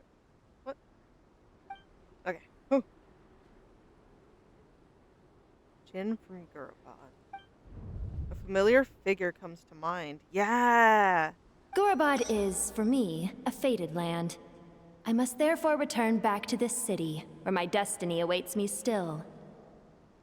My master, I am sorry that I couldn't stay by your side for long, and that I could not have more time to get familiar with you. Lilupar. Paimon and I should take a trip to Gurabad. Yeah. We once said goodbye to a friend there. Well, maybe not a friend exactly, but someone we met on the road anyway. She was a strange bottle. If we can find a way to wake her up, maybe she can help solve the situation in Gurabad. Well, be careful. You may find there's more than just the Jinn to worry about. You mean, there are other dangers in Gurabad? Well, plenty of dangers. It's a sensible assumption to make.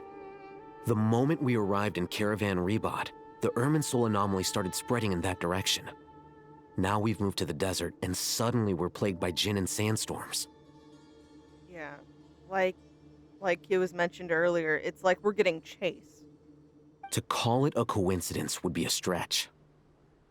Don't worry, we've gotten a lot stronger since our last stint in Sumeru. Ah, good timing, because they are angry. Ah! When did they show up? It appears the monsters native to the desert have been stirred by the Jinn's activity.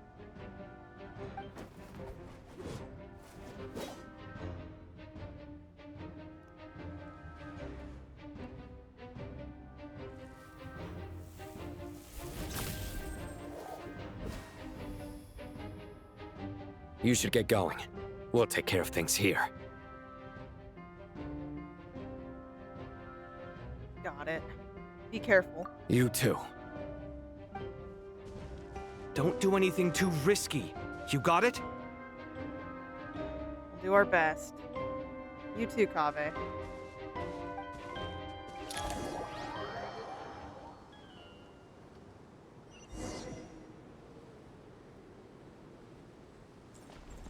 Here goes nothing. My team isn't full health, but you know what? We're fine. Should I put Yehoda? I don't know. Maybe later. The Jinn are swarming out of Gurabod! Looks like Al-Haytham was right! Let's get inside to see what's going on! A moonlit night for all. Close your eyes. Observe. My ult. Oh, they're dead. Fine.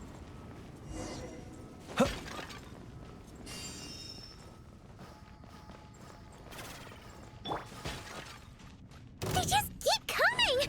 How many of these things are there? We'll never take them all out! Let's just head further inside for now! We're doing our best. Oh my god, they're just respawning. You're right. Just keep going. Target spotted! All units. Oh, hey, the Fatui! We found a source of the problem. They must be using this place as a stronghold! Are they the ones behind all this? Hit ultimatum protocol. Be silent. Observe. Night falls. Well, they're just respawning. Fighting Jinn with one hand and Fatui with the other? This is pure chaos!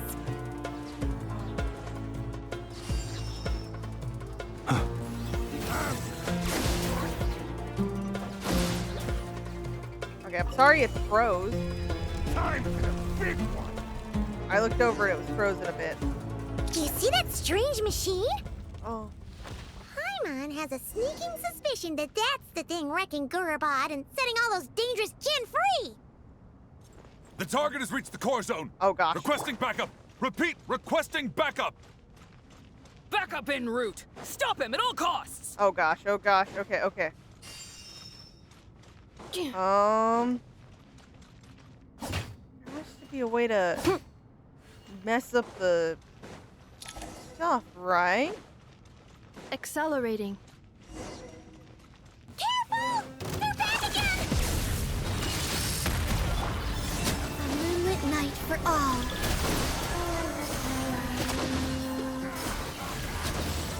Success! Nice one, Traveler! Let's keep going! That was actually all Columbina. But Accelerating. Insulation chamber deployed. Close your eyes. Night falls. Be silent. Close your eyes. you're not worth my time. Cleanup sequence initiated.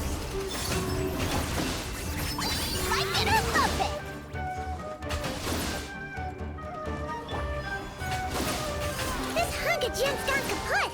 Now we can finally... Oh, we can finally what, Paimon? It seems my subordinates failed to stop you in your tracks. Oh, Mr. Pants. Apologies, sir.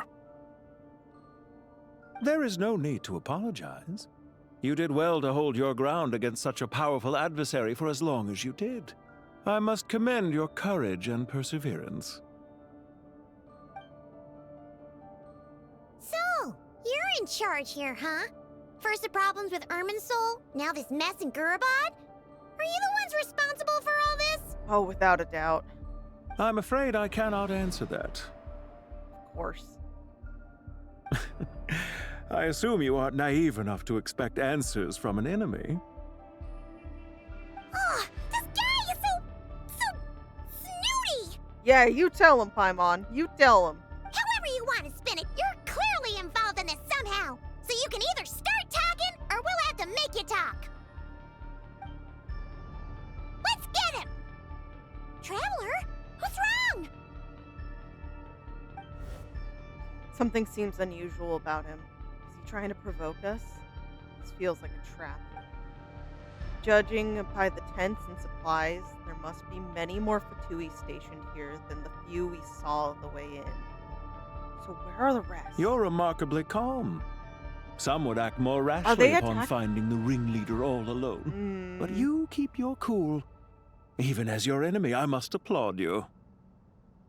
Did you show yourself just to say that? Is this you trying to take back control of the conversation? Unfortunately, I really don't have anything to say to you. I am here merely to indulge my own curiosity. Your names are well known among the Fatui. Naturally, I wanted to observe you up close while I had the chance. Hey! Don't treat us like we're some kind of exotic animals in a zoo! Oh, I wouldn't dream of it.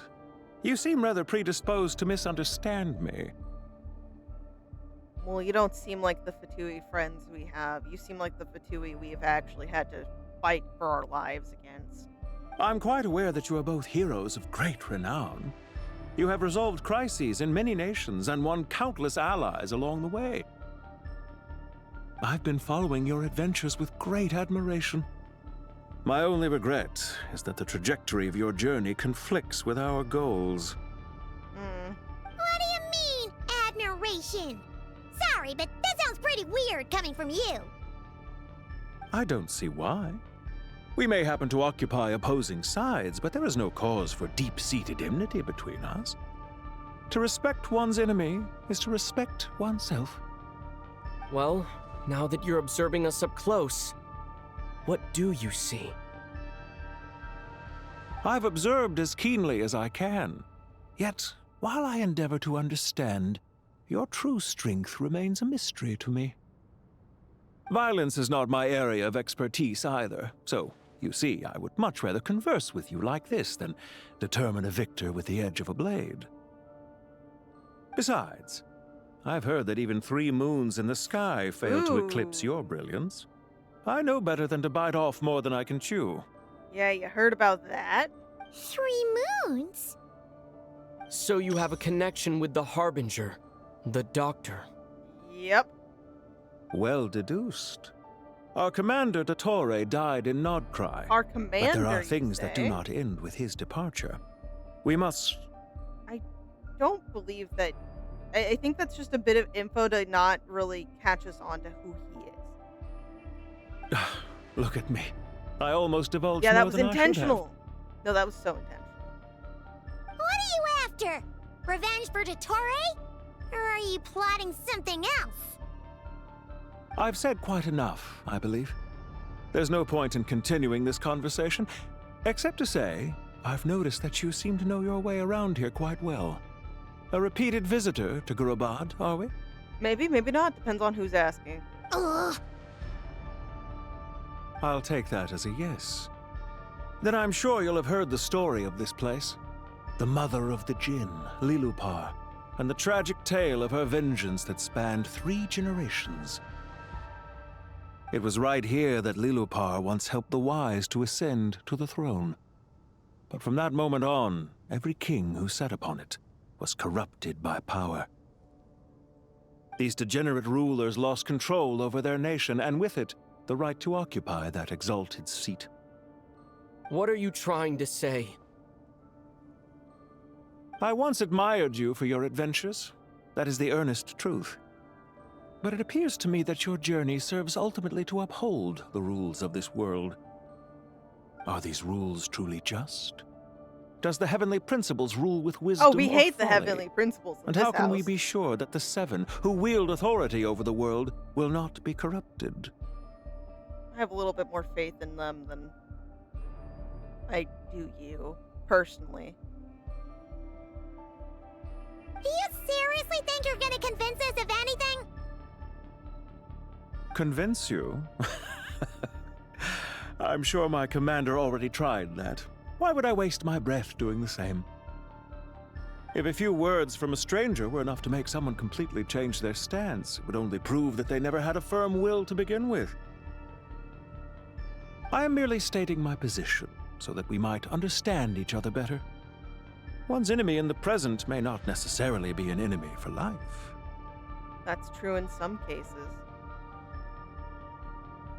But I'm not sure what I think of you. As for what game I'm playing here, I'm simply buying some time. But now I must bid you farewell. It was a wise decision not to attack me immediately. Since you did not fall for my ambush, I will now have to ask those in hiding to reveal themselves. Oh, you bitch. Leave this to us, sir. Very well. I trust you to do what is necessary. Stall him while I execute the next step of the plan. Oh, we need to destroy them. Sumeru City, Irminsul. You and Dottore give me the same feeling. Hey! It's not even funny. Don't you dare leave without explaining yourself! All units, stop them! Protect the commander!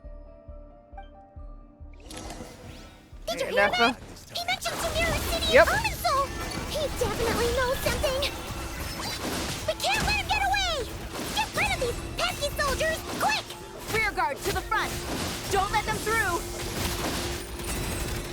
Get that thing in position! That thing in position is this? Cleanup sequence initiated. Ultimatum protocol. Wayne. Go, Lumi! Like it or love it! Hold on! Just a little longer! No! What do you mean just a little longer? Come on. We finally beat them! That mysterious guy can't have gotten far! Come on, come on. With him.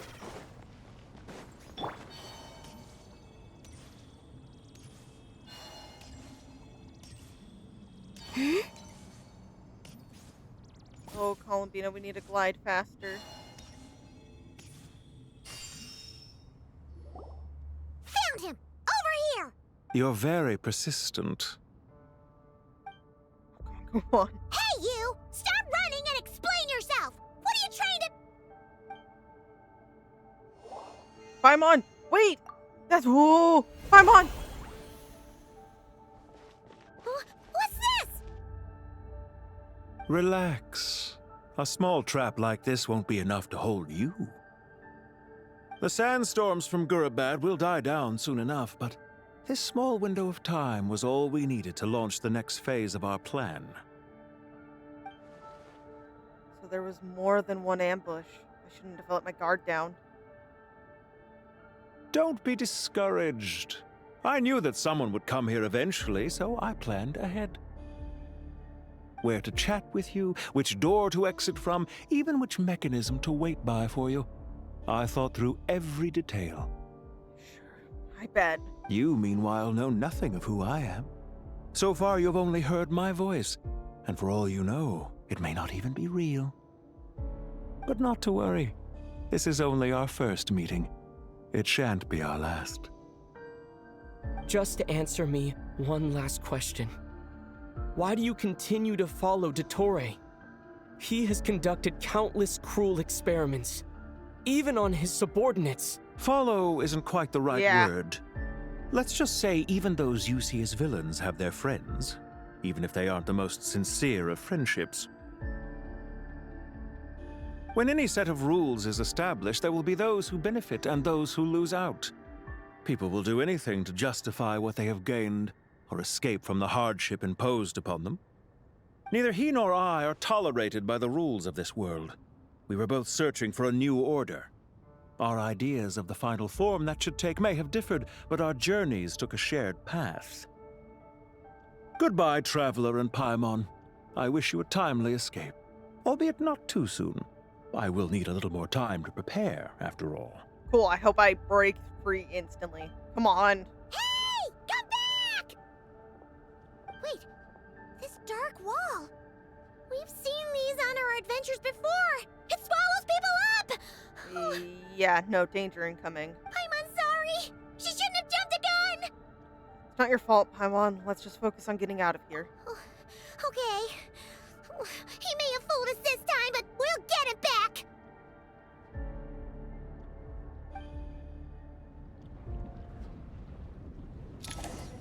Ooh. Are we switching over to other people? Yeah, their group's reconvening.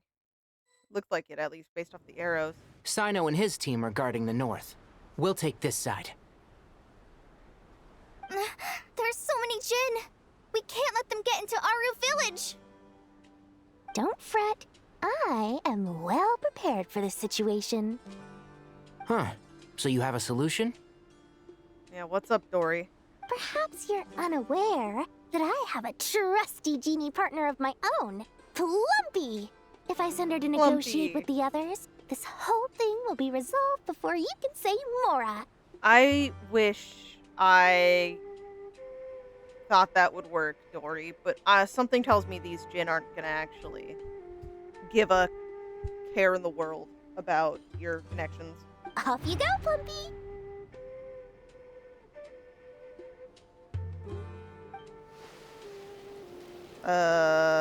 Plumpy? Lub.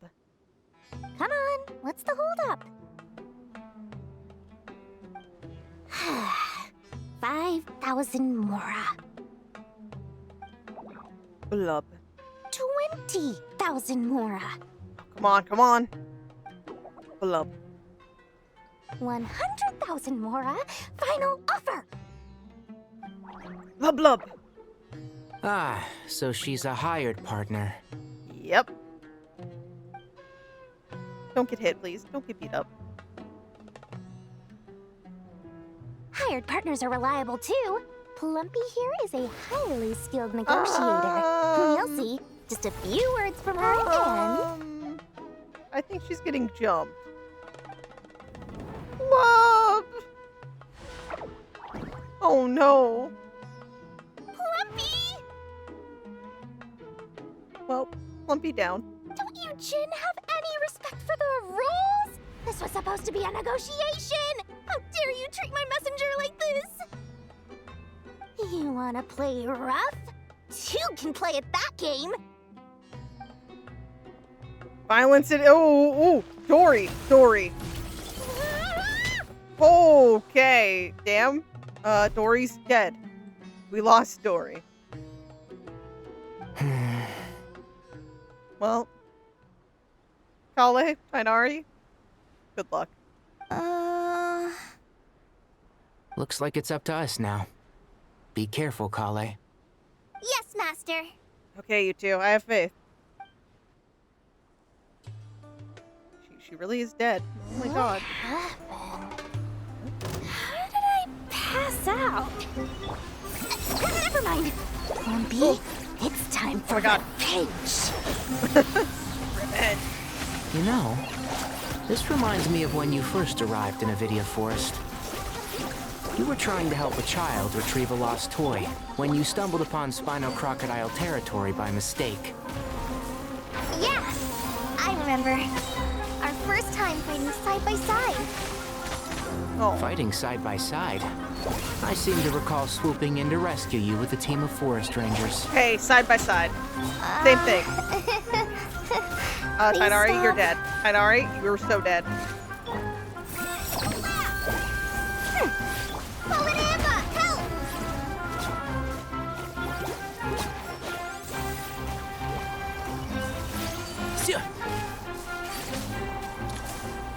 Woo. There's too many of them! I can't believe I used 12 rare items in one battle! Ugh. I shudder to think how this is going to affect this month's accounts. The sight of that glaring deficit might be more than my poor heart can take. Well, I mean, if you perish, you don't have to worry about your deficit. But I think you'd much rather worry about your deficit. Tainari, how's the situation on your end? Not great. Hi, Nilu. We held the line, though it was a close call. But it looks like they're preparing for another attack. Has something happened? They've breached our defenses in the south. The Jin are pouring in. We're moving the villagers to the north as we speak. We're hemmed in. This is getting precarious. Our margin for error just got a lot smaller. That's why we wanted to confirm your status. We need to consider our next move carefully. Oh, God. Bad news! Another line of defense has been breached. Oh, things are just going from bad to worse. Kale, go with them and assess the situation. Dory and I will hold the line here. But Master! Even with 3 of us, we barely This is not a discussion, Krai. Don't worry about us. She clearly still has plenty of tricks left up her sleeve. Oh, but be careful. Wait, you can't pin all your hopes on me? Dory, I believe in you. You got this, Dory. Oh, great. I've almost run out of the things I brought with me, and the rest is back at the caravan. I should be able to hold out for a little longer, but still... Dory, you're gonna make something up. It's fine. Master! Need any help? Nicole! Huh? What is it, Krai? If things continue like this, it won't be long before Aru village is overrun by Jinn, and the sandstorms are sure to follow in their wake. I do have a plan, but I can't guarantee it will work. I don't care. Whoever you are, please just help us. The only one who can help is you. Oh. I am merely here to guide you along the correct path.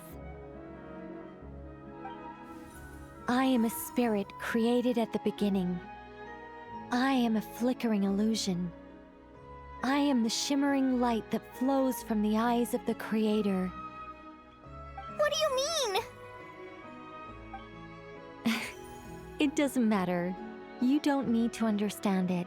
Just repeat after me, one line at a time. Watch out! Jinn incoming! I am a spirit created at the beginning. Here goes nothing. I am a spirit created at the beginning. Club? I am a flickering illusion. I am a flickering illusion. Club! What's wrong, Plumpy? I've never seen you so agitated before.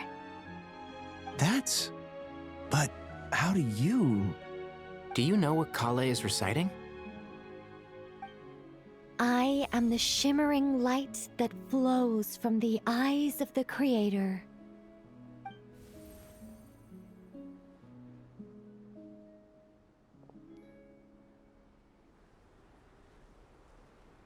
I am the shimmering light that flows from the eyes of the Creator.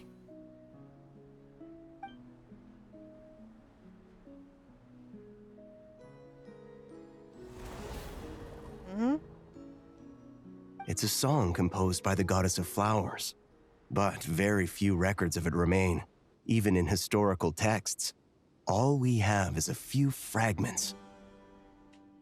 Is Krai an avid historian? Not to my knowledge. The Jinn have actually quieted down. Although... No, it's more than that. It looks like they're showing... submission. Clearly the songs left by the goddess of flowers have a soothing effect on them. At the very least, they're much calmer now. Really? Let me try. I'm not sure it's for everybody. I am a spirit created at the beginning. Nope. Nope. He did not like that. Don't stay away. I'll stop. I'll stop. It seems like the song only works when Krai recites it. But why? That is the question. Krai. Oh no, why? Oh, but we have to break out from the place. You're right. I want to know more. Why is it that Nicole's able to speak through Krai? Why is Krai the one? Oh. Any luck? Nothing yet. The only way out of here is by brute force. With too much force, and the entire ruins might collapse. The mechanism is right outside.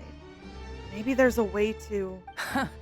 When I heard that loud rumbling in the distance, I thought the shifting sands had bust open the gates to some ancient treasure vault. Turns out it was just you guys. It's been so long, but hello. Huh? Wait, that sounds like... It's been a long while. Did you miss me? Yes, very much so. Hello there, Ben Ben. Jet! Ben Ben! Let's save the catching up for later. First, I gotta get you guys out of there. This should be the right mechanism. Ben Ben, can you handle it?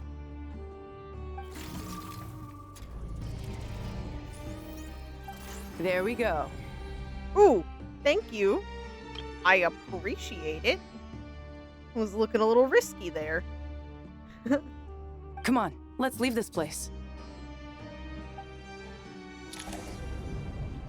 Oh, okay. Yep. Columbina, let's go. Go. Come on.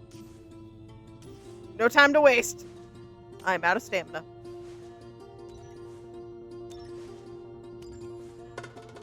Yeah, that's terrifying. Very terrifying. But we made it. Woo.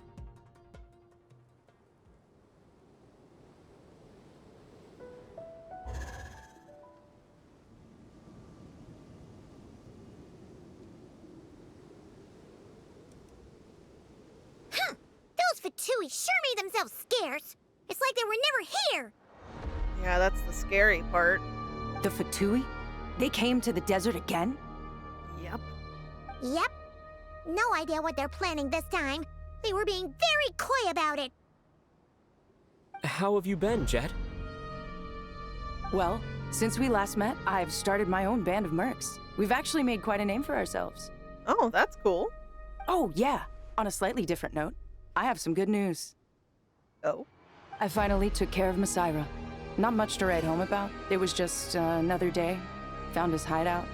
Dragged him out of his cozy little bed. Good. He tried to talk me into seeing his point of view, as usual. But I'm way past that by now. There was nothing he could say to save his life. What about you guys? Bet you'd forgotten all about me and Ben Ben, huh? No. There's been a lot going on, but you're definitely still there. Of course not! We're super duper best friends! You briefly recount the events of your recent travels to Jet. Wow. Sounds like I should make time to visit some other nations too. Anyway, what brings you to Gurabad? Not a lot of pleasant things. Oh, right. I almost forgot. We're here to look for Lilupar. Oh, that bottle? Yeah! We need her power to calm the Jinn and stop the sandstorms. Here's hoping we actually manage to find her, after all the trouble we've been through. Surely, with everything's been going on in Gurabad, she must have woken up, right? Only one way to find out.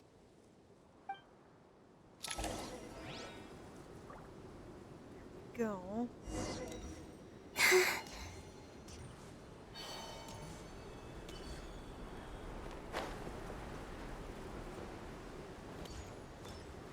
It's been a while, but I'm a little scared to kind of drop.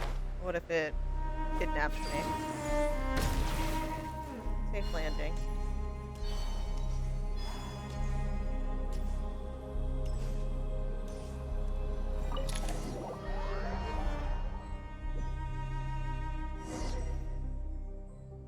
Look for Lilupar.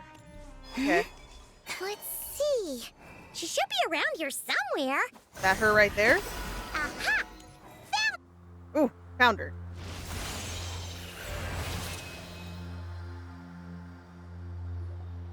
Lilupar! What a long dream that was. It's been a while, my master. That it has. Oh, and you're here too, little wildcat. The four of us back together again. Imagine that. I hope this wasn't a rude awakening. In truth, it was at first. I was none too pleased when those miscreants barged in. But it did give me the chance to reunite with you, dear master, so I shall overlook their folly. Honestly, if you want to smite them, I'll let you. After we last parted ways, I merged with the land beneath Gurabad to suppress the dark calamity stirring in the depths. It rekindled the flame of vengeance within the Jinn, depriving Gurabad of any hope of peace. I fought against it for a long, long time, until one day, I sensed a change in a foreign land to the west. Suddenly, the pitch-black abyss fell silent. Foreign land to the west. Could she mean Natlan? Gurabad isn't far from there. The abyssal presence beneath the city falls silent when we defeated Gasoy? Oh, I'm sorry, I'm forgetting that. I'm forgetting pronunciation. Once satisfied that that dark power could no longer bewitch the Jinn, I too fell into a deep slumber, from which I have only now awoken. Why have you returned to Gurabad, my master? And why is my sand-swept homeland in disarray once more? Well, basically, Sumeru's in danger and a lot of our friends are affected. Some bad guys messed around with Irminsul and now they've released the Jinn in here. We managed to chase off the culprits, but we have no idea how to seal this place back up and stop the sandstorms. Child's play. I shall quell the Jinn and scatter the storms. Hopefully. Thank you, Lilupar. No need to thank me, my master. I have granted many wishes in my time, and this was the most trivial of them all.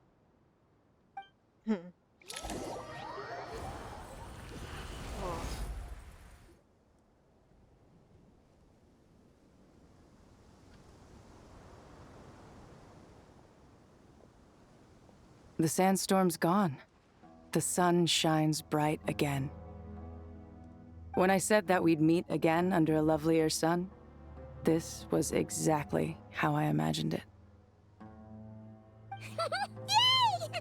Although, honestly, Paimon would love to hang out with you more, even if the weather sucked. That goes for me, too. Well, there shouldn't be any more Jinn breaking out, right? Are we okay to head back? Yeah, let's all head to the Temple of Silence. Sounds good. You can introduce us to your other friends. Let's do that. Another adventure begins. Lovely.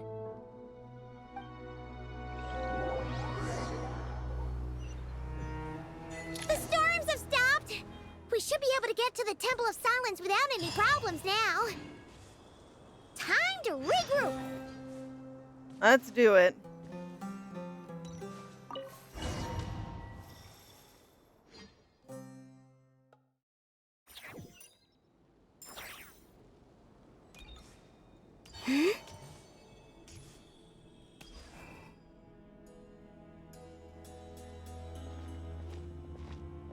Look how she looks so. She walks with whimsy. So, this is the Temple of Silence. I've heard the Nagarjanites mention it in passing, but I never imagined it would be this big. It's colossal. I thought the temple moved to the rainforest ages ago. When did they scamper back into the desert? When a lot of stuff started going crazy. I don't know. This plan sounds a little too risky for my liking. What are we thinking, guys? Even in King Deshret's day, this was experimental technology. We have no idea what could happen if we activate it. Well, unless you know of another viable alternative for the Akasha terminal, I'm afraid this is our only option. The plan is sound, and the risks are manageable. However, if we are to proceed, we must act quickly. The scale of this project is enormous. Even with Krai, Faruzan, and every other scholar of mechanics working on it full-time, the proposed modifications won't happen overnight. True. You're back. Everything all right? Yeah, don't worry, Kave. It was close, but we made it, and we have new intel, too. And who are they? Friends of yours? Pretty much everyone in the Temple of Silence is. This guy's Kave, and the one next there to he him is. is Alhaitham. Hello, I'm Jet, and this is Lilupar. Oh, a famous name from the history books. Pleased to meet you. A friend of a friend is a friend of mine, as they say. Who's they? Huh? Do people not say that? Some people say that. Some people say a different variation of it, which is more, yeah. Not in the desert. Friends you can trust, but friends of friends? Gotta keep an eye on them. From what I've heard, after every tale of the desert, yeah. Still, I do trust the Traveler's judgment. I'm sure you're good people. The sandstorms have calmed down. I take it the Gurabod problem is resolved? What did you find? The Fatui. That's what we found. And after getting all smarmy with us, he trapped us there. Luckily, Jet used the mechanism outside to free us, and then we got Lilupar to put a stop to the chaos. Wow. Thanks for being there to help them. So, this mystery man openly admitted that he was merely a Harbinger subordinate. Yeah, nothing about his statement sounds real. It just sounded like stuff he wanted to blab in hopes that we kind of take it and feel a sense of maybe ease, because if we've handled some of the Harbingers, surely we can handle some of the subordinates. Yeah? Is there something weird about that? Now that he mentions it, it is a little strange. I assume you aren't naive enough to expect answers from an enemy. Yeah, so if you gave that away, we can assume it's probably not the truth. Well deduced. Our commander, Dottore, died in Krai.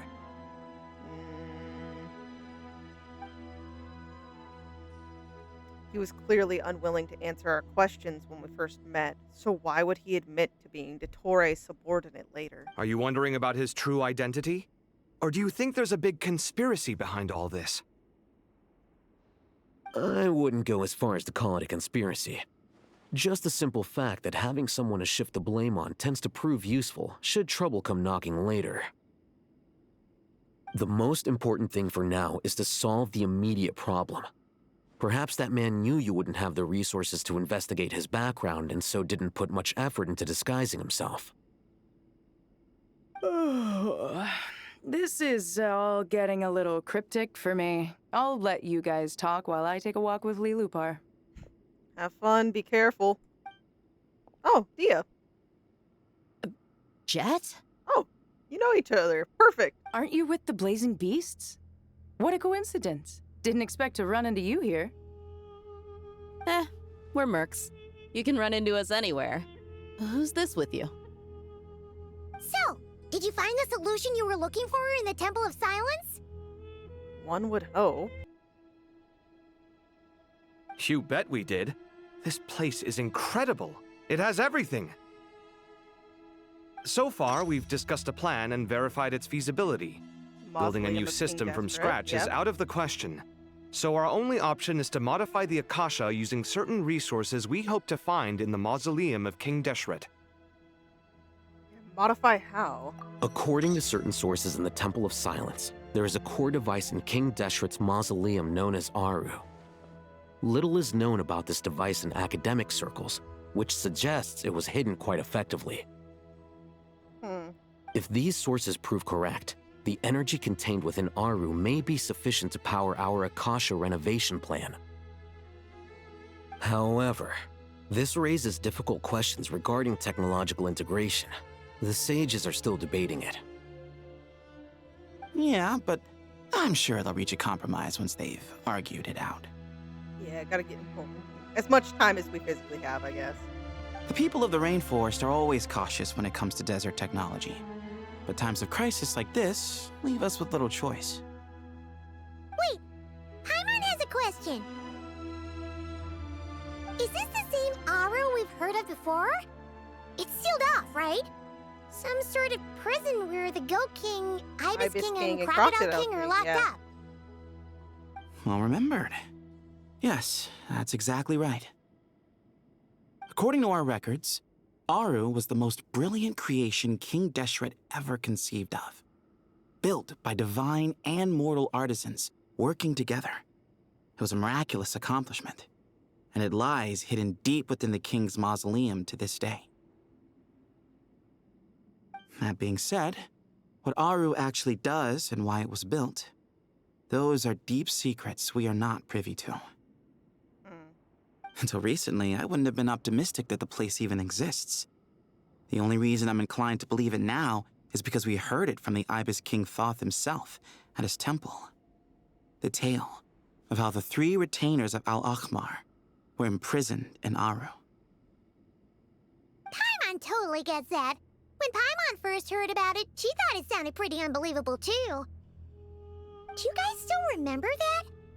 The Ibis King told us they were trapped in Aru and that they had to answer 3 questions to get out.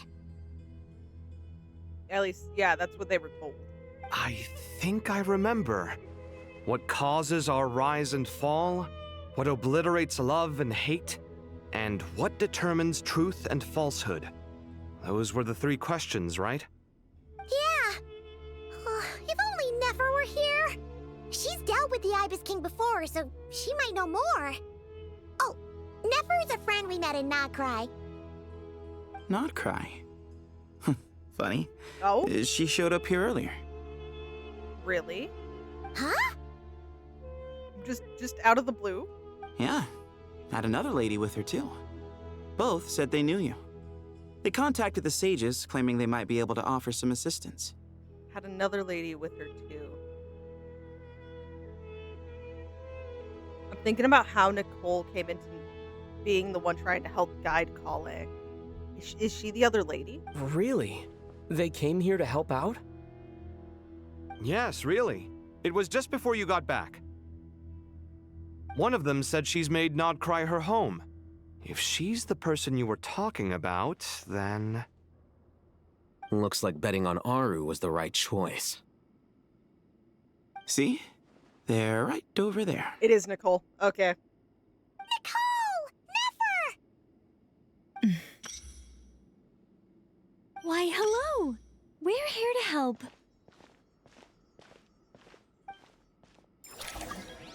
I am so happy to see you guys.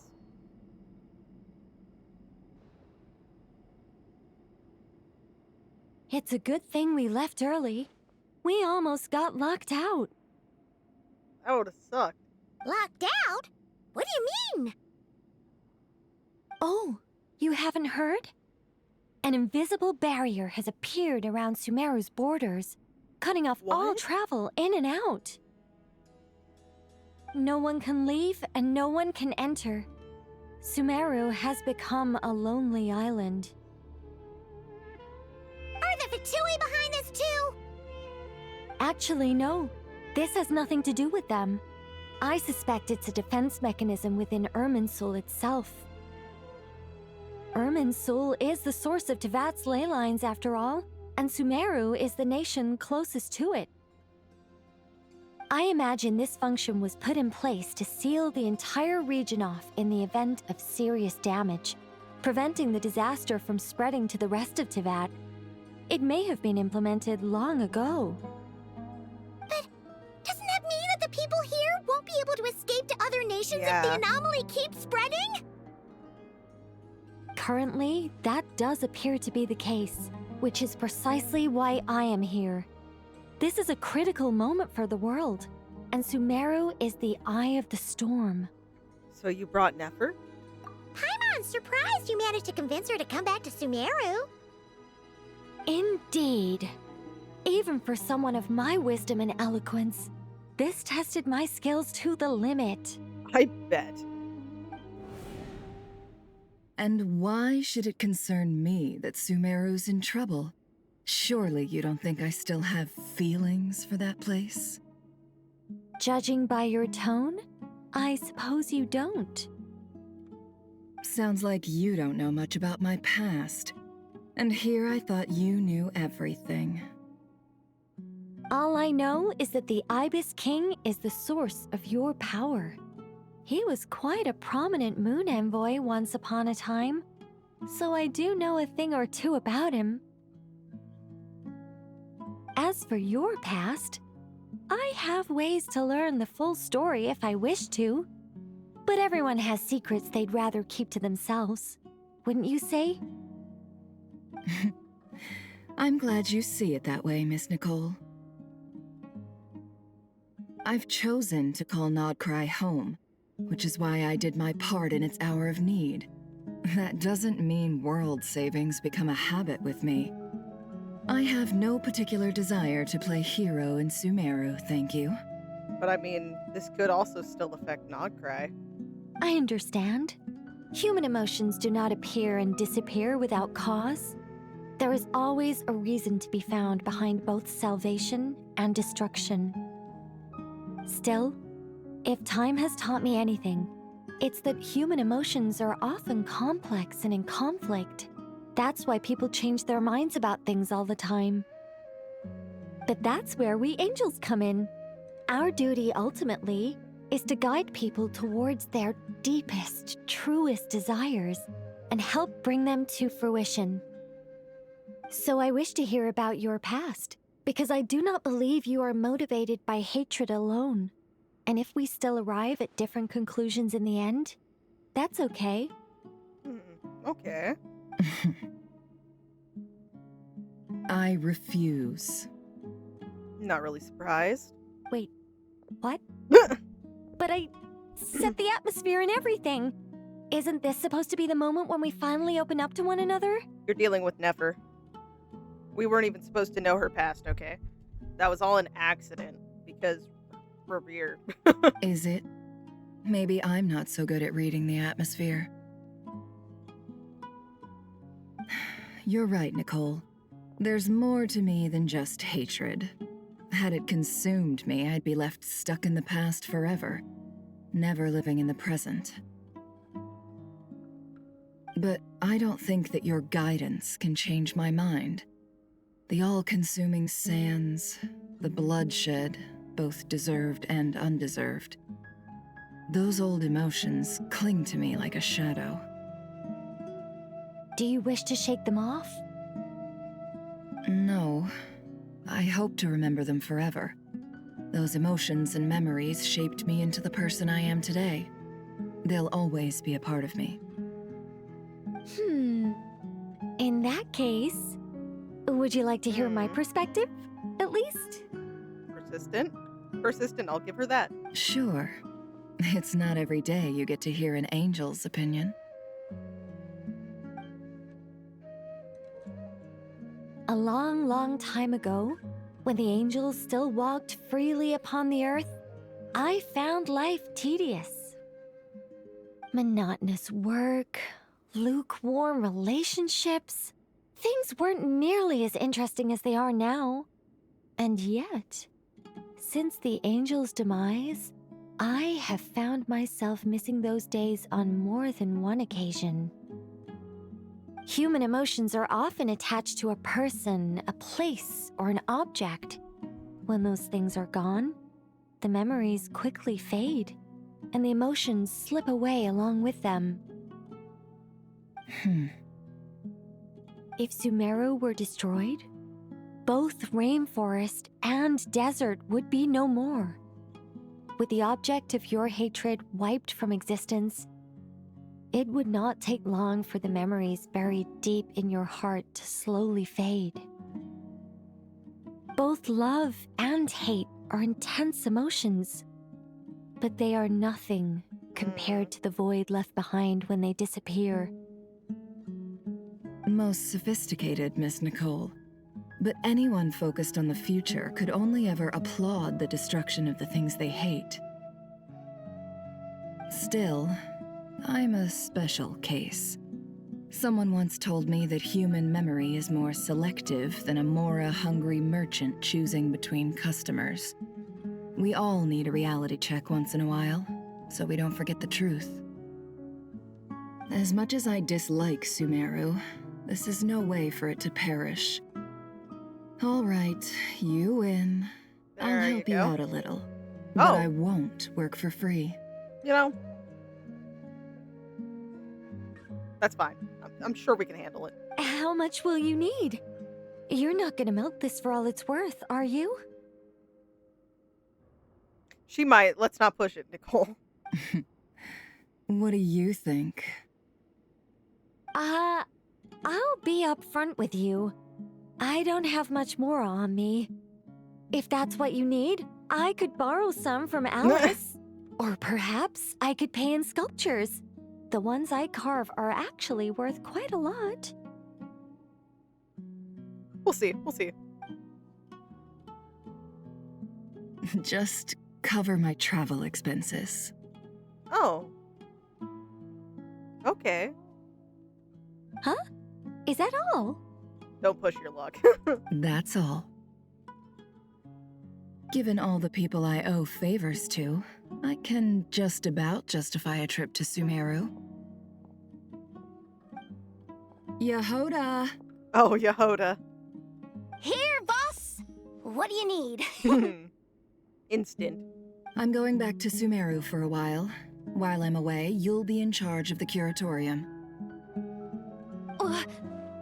Me? I'm in charge? Whoa! Don't worry, boss. You can count on me! Yes. Count on you. I got this. And that was how the ingenious Angel Nicole brought you the perfect person for the job in your hour of need. Hip hip hooray! Yes. Hip hip hooray. That was far more detailed than necessary. Not lacking in embellishment either. Hey, this is Nicole. If you expected her to keep things brief and not detailed, you've never met Nicole. I never thought I'd return. Especially not the desert. But life doesn't always go as planned, I suppose. What's Candace up to? I don't think I've seen her yet. True. I actually haven't seen her yet. She's still taking care of things in our village. Should be joining us before too long.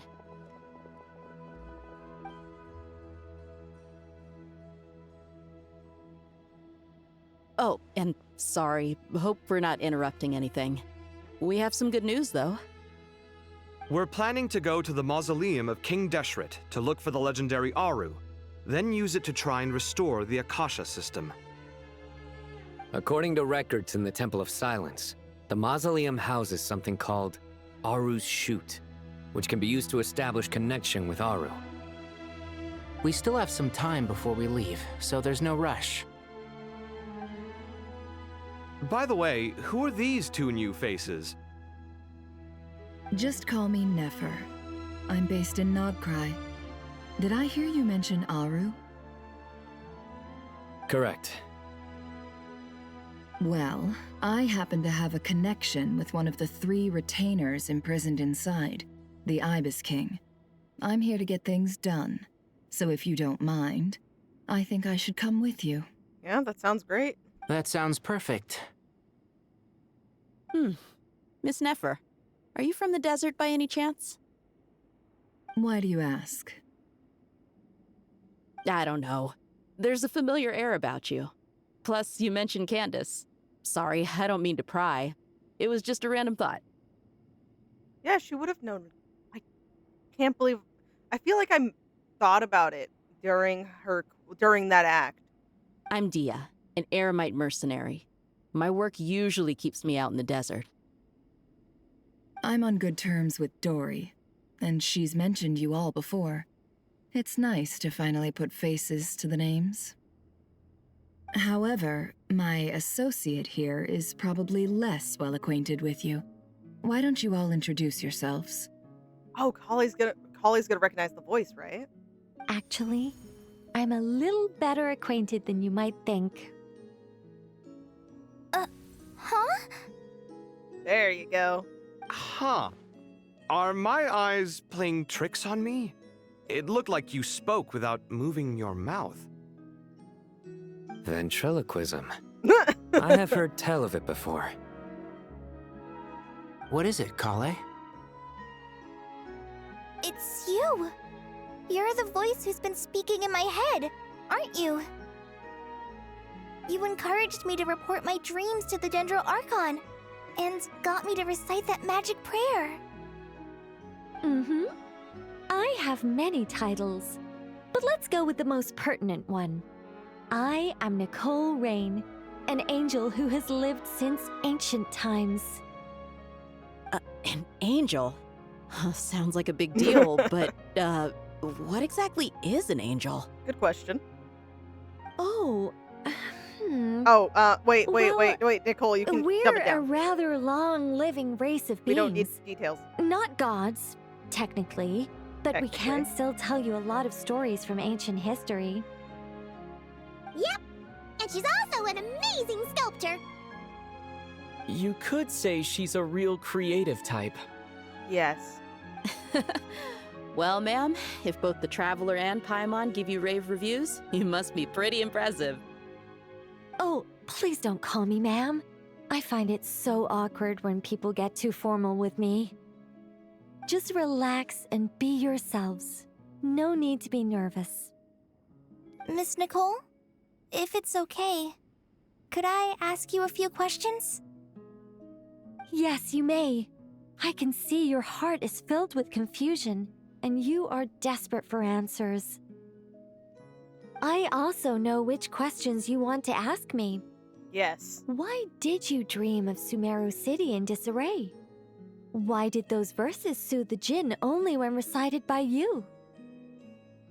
I can guide you to the truth, but it involves a personal secret of yours.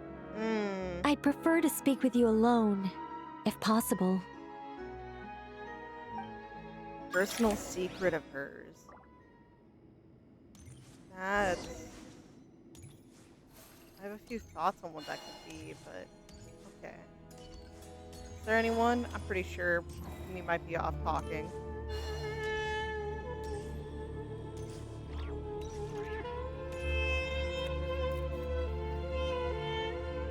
I thought we were going to speak alone. This is a lot more people than I was expecting. I mean, trust me, if Kale doesn't actually want it spoken out loud to everyone yet, and she wants to hear it in private, I will leave the room. But What's wrong with it? Even the doctors at Dar al-Shifa allow patients to be accompanied by family members. oh, that's so true, though. You guys are family. Well, if Kale doesn't mind her secret being revealed, I have no problem with it. Thanks for being so considerate, Miss Nicole.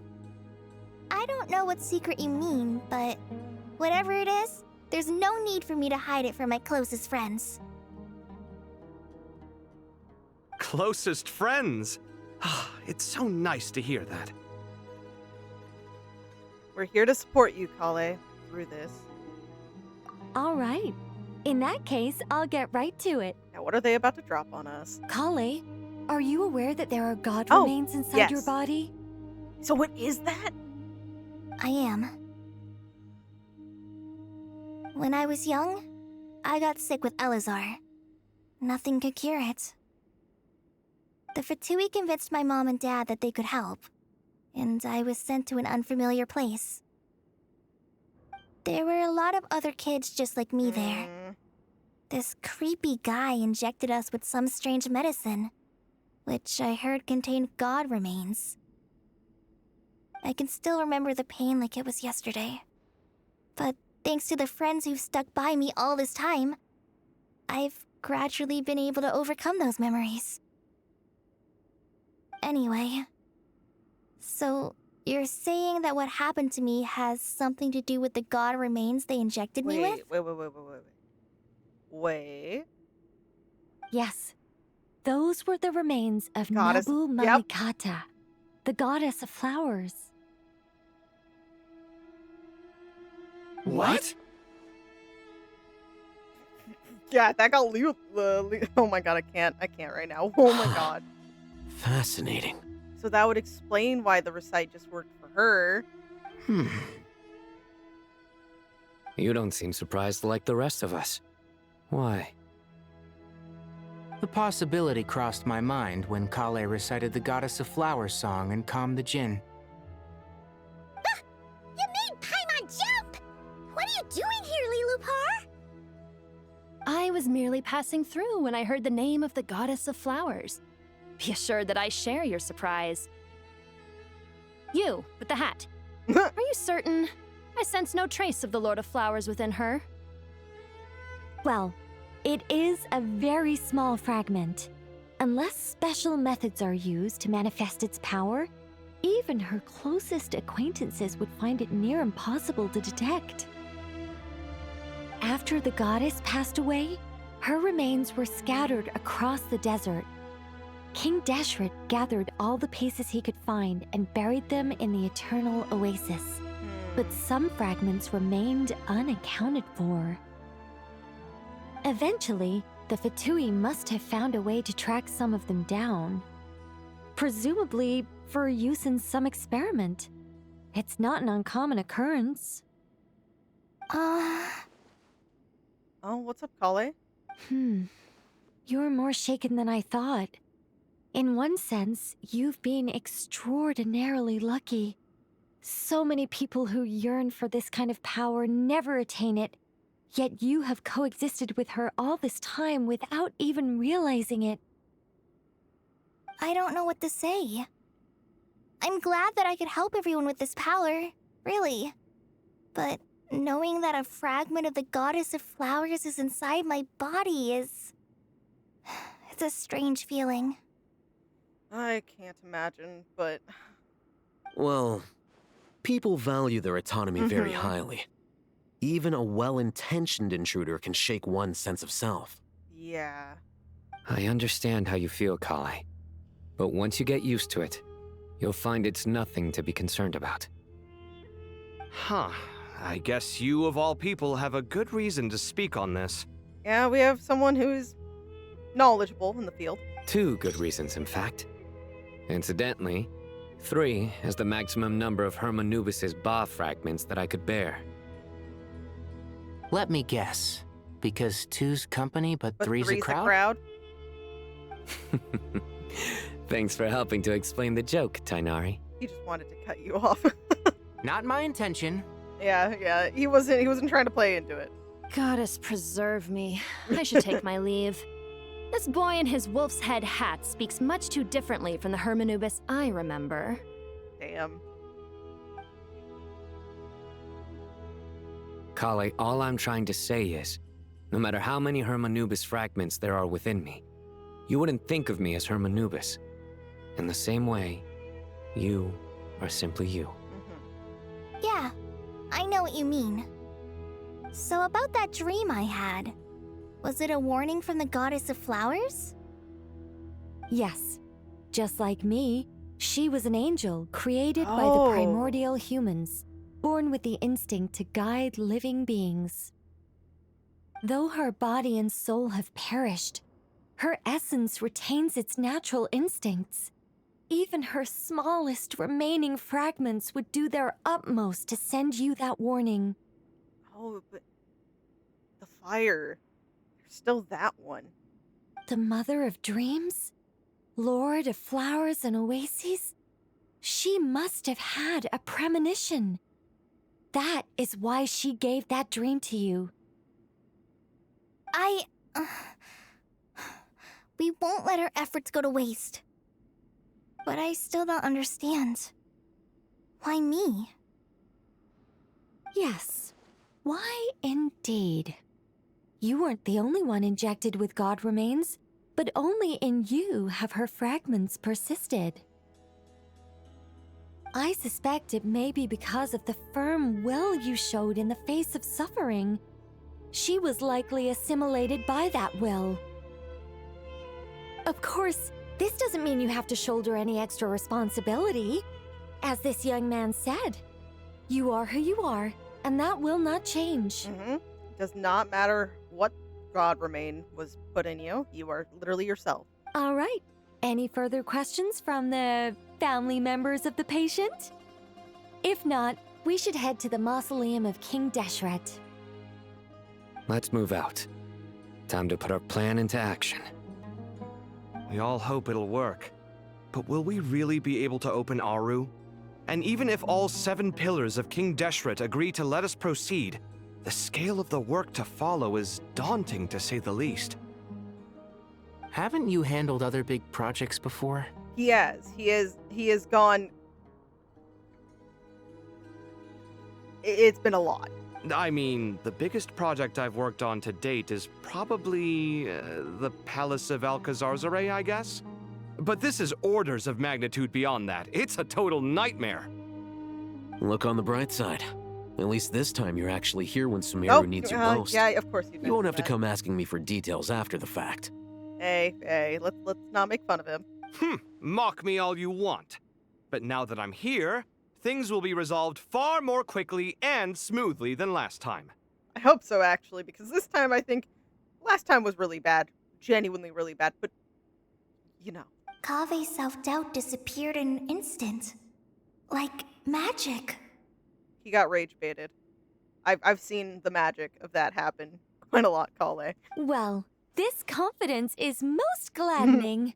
Now, go and pack your things. We'll head to the mausoleum as soon as you're ready. Okay. Say as soon as we're ready. I'm stressed, but you know what? If that means I'm ready, I'm ready. I don't see anyone. Faruzan! Faruzan! Oh my god.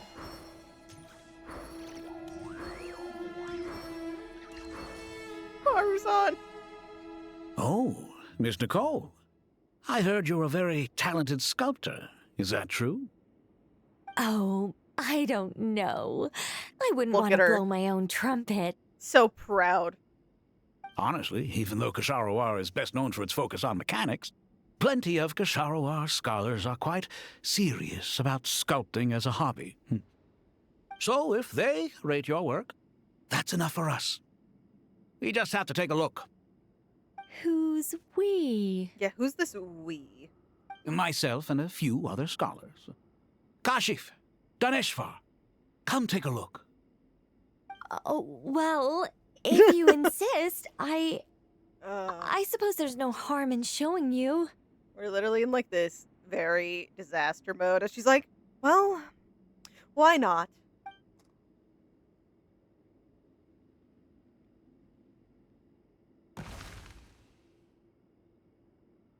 Whoa. Where did that come from? I mean, to be honest, that is an amazing sculpture. Look at the level of detail.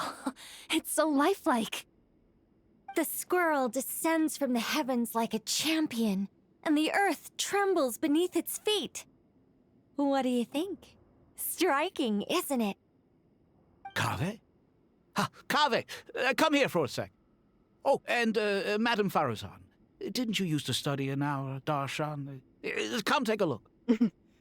All of you, you must bask in this squirrel's glory. All right, but hang on a moment. I have to finish reviewing this proposal first. You called? What is it, youngster? This squirrel statue. Isn't it cute? Oh, a squirrel. I wouldn't say cute per se. The realism is what stands out to me. Were you trying to carve a statue of a hero, young lady? Young lady. Oh my god. Faruzan, you may technically be quote-unquote old, but the person you just called young is so much older. Oh, a hero? I suppose so. Actually, I didn't really have a specific theme in mind. I just started working on it, and this is how it turned out. I see. Well, do you tend to read novels about heroes in your spare time? As a matter of fact, I do quite Oh my enjoy God. those. Everyone loves a good tale of daring do, right? Then perhaps this statue represents the heroic tale you long to see deep down inside. Wow. Also on the subject of heroism, I my feel that God. if the subject posed with a finger raised towards the heavens, it would lend a greater gravitas to the overall image. Holy shit. I'm sure some would call it cliché or old-fashioned, but not me. I think it would be a perfect fit. It has a certain classical beauty about it. Kave! Oh no. Kave, I'm so sorry. You've been taking this so seriously, but Faruzan is calling you. Sorry, Madame Faruzan, I'm a little Oh. busy right now. Don't wait up for me. What a pity. That young man has excellent aesthetic tastes. I was hoping to ask him for his opinion. Hey, he's taking this seriously. I appreciate it. What a genius idea! Why didn't I think of that? Classical beauty is a great direction to explore. That's it. Once I get back, I'm going to sculpt a heroic squirrel pointing its finger towards the sky. Yeah. Let's go, heroic squirrel. Precisely. A declaration of victory. You understand my vision. I don't know. I don't know why I didn't picture this duo. What's wrong with me? Then place the two statues face to face. Yes! That's Oh, no. exactly what I was thinking. Oh my god. It'll be a masterpiece. Miss... I'm sorry. I didn't catch your name. Just call me Nicole. Madam Faruzan? Was it? What? Oh, no. That wouldn't be right. Why ever not? Madam is a state of mind cultivated from within. Anyone may call me Madam if they so desire. Yeah, there's technically nothing wrong with Madam, but he's gonna point out her status. My dear Miss Nicole, once we make it through these trying times, should we have the pleasure of meeting again, I shall look forward to seeing your new work. In this day of age, it's rare to find people with an appreciation for classical aesthetics. Meeting you was truly a pleasant surprise. Honestly, I feel the same way. It's been a long time since I met anyone interested in this style of statue. Clearly, they don't call you Madam for nothing. Oh, an unbreakable friendship has been born. Also, I have to say, you're a very good judge of character. Because when I think about it, I really am someone who likes stories about heroes. That must be why I've quietly kept watch over generation after generation of them. Sorry, keeping watch over heroes? What exactly do you do for a living? About that, Farzan. Oh, never mind that. Never mind, she's trying to keep it secret. Let's not tell Madame Faruzan about Miss Nicole's true identity for now. Right, yeah. Good idea. Let's limit the conversation to aesthetics.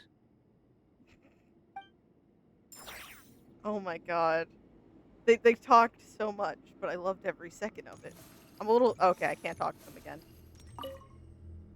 Let's not... Okay. Good idea. It's just that. Got it. I didn't want to miss anything. What's wrong?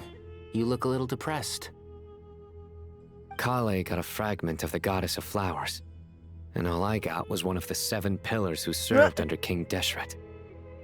I lost out, didn't I? That's what you're upset about? You're such a child. I know. I think Kale would have preferred not to have any of the fragments. Hi, Layla. Speaking of Kale, I'm gonna do my round. Okay, he's in spokes mode. I'm sorry. Paimon, thanks again for your notes. I'm done copying them, so here you go. You're welcome. Just let Paimon know if you ever need help again.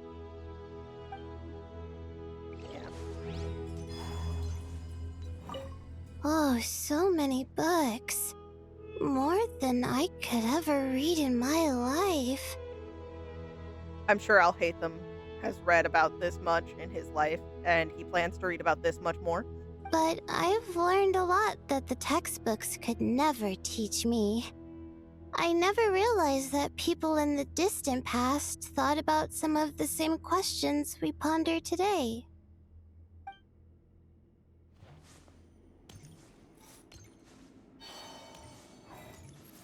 Good to finally meet you in the flesh. It's a little surreal seeing you here after exchanging letters for so long. In my head, the boss of the Curatorium of Secrets didn't look so young. Thought you were dealing with someone much older. Sounds like you have some history then? Any budding mercenary group needs a steady supply of intel. They, in turn, can prove an exceptional source of the same. The Curatorium of Secrets is happy to cooperate with friends from all over the world. If you're interested, you'd be very welcome to join our network too, Miss Dia. Can't say no to a solid partnership, especially out here in the desert. Having intel can mean the difference between life and death. True. But cooperation's built on mutual trust, and there isn't much contact between the desert and Krai. So, I'm guessing you reached out to Jet first, Miss Nefer? What's behind your interest in the desert? Nostalgia? Or is there someone you're looking to take care of? Let's put all our cards on the table first. Things will go more smoothly that way. I like your style, Flame Mane. Actually, I had this same discussion with Jet before we started working together. To Makes be sense. clear, I have no intention of using you for any ulterior motives. And I have no— Were that to change, I wouldn't drag outsiders into a conflict that doesn't concern them. There's no point in doing certain things if you don't do them yourself. Wouldn't you agree? Well said. Taking responsibility for one's own affairs is the way of the desert folk. Huh. It's like you're one of us. Because she is. You sure that's a compliment? Well, no comment. Absolutely. I'll take it. Perhaps we can discuss our cooperation in more detail now? Sure. I love working with no-nonsense people. And you certainly fit that description. I look forward to a fruitful partnership. As do I, my friends. I think that was everyone. Oh.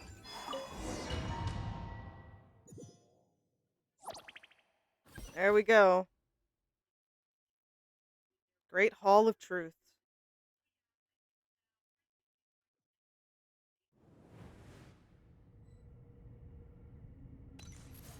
I hope everyone's ready. We'll be arriving at our destination very shortly.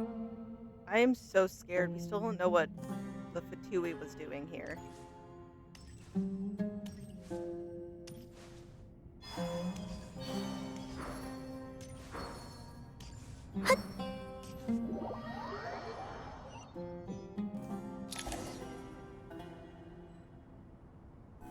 Look at this place.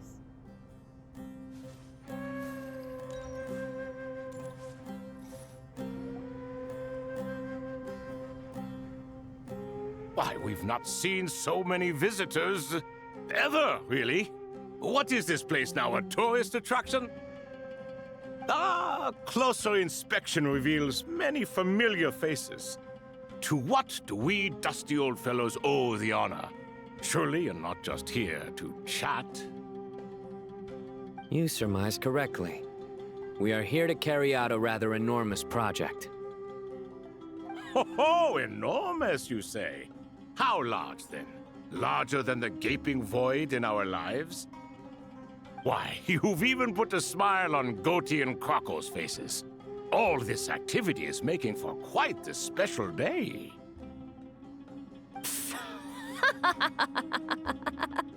Getting a laugh? I know that laugh. Lilipar, what on earth are you doing here? Oh, this is hilarious. Turns out good things really do come to those who wait. As long as you stay alive long enough. I mean, true. I guess. When did you three get locked up in here? And still you act all high and mighty, putting on a show for the younglings. Truly hysterical. Why, you... Yes, I know. No need to shout. You're right, Lilipar. Goatee, Crocco, and I all have the same problem. But didn't King Deshret seal you away? How did you break free, and how did you get in here? Who knows? Perhaps you can ask my master one day, should you ever get the chance. Behold, the executioners of old. Some have turned into fragments residing in human bodies, and others are imprisoned eternally, leaving not a single shard behind. It's almost tragic, watching lowly prisoners like you act all self-important. Curiosity gnaws at you, doesn't it? Your interest in the outside world threatens to burst you at the seams. I'm starting to take a liking to this magic bottle lady. Honestly, you would. This whole time, I'm like, the way you're acting, it's so... Oh. they honestly spelled it out for me. Time is of the essence. Let's get down to business. We come to you, O three ancient lords, to request your assistance on behalf of the Academia. If we can help you regain your freedom, then please consider lending us your aid. As for precisely what we need your help with, it's a long story. Yes, very long. So, to demonstrate our sincerity, we are prepared to first resolve the problems that plague the three of you. All right, stop arguing, Croco, and Goatee, don't you start. What's the harm in letting her speak? It's not worth getting so angry about. Forget about her. The three questions are the crucial thing here. But do you really have a way to answer them? You once answered the final question, Nefer, but the seal did not open. Unless, with the passage of time, you have found a new answer? You could say so. When you first asked me what determines truth and falsehood, my answer was a liar's soul. Liars are the best at seeing through the falsehoods of the world. But if you want them to tell you the truth, you have to reach their soul. I think that makes sense. I found it quite compelling myself, and I told Nefer so. Unfortunately, it brought us no closer to liberation. Well, that's simply because it was my answer, not the one King Deshret was looking for. Can you guess which answer Al-Ahmar wanted then? Time. Ooh. And that's not only the answer to the final question, it's the answer to all three of them. All things wax and wane with the passage of time. Love and hate eventually fade into nothing. Current affairs are always fraught with conflict and controversy.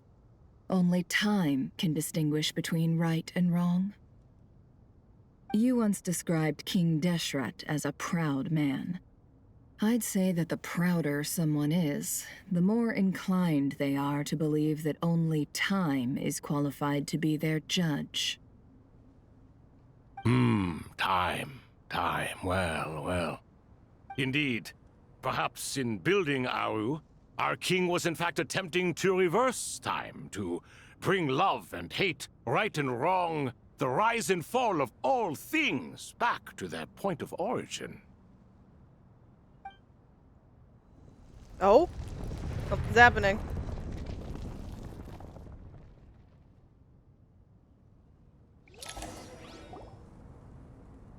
Oh my gosh.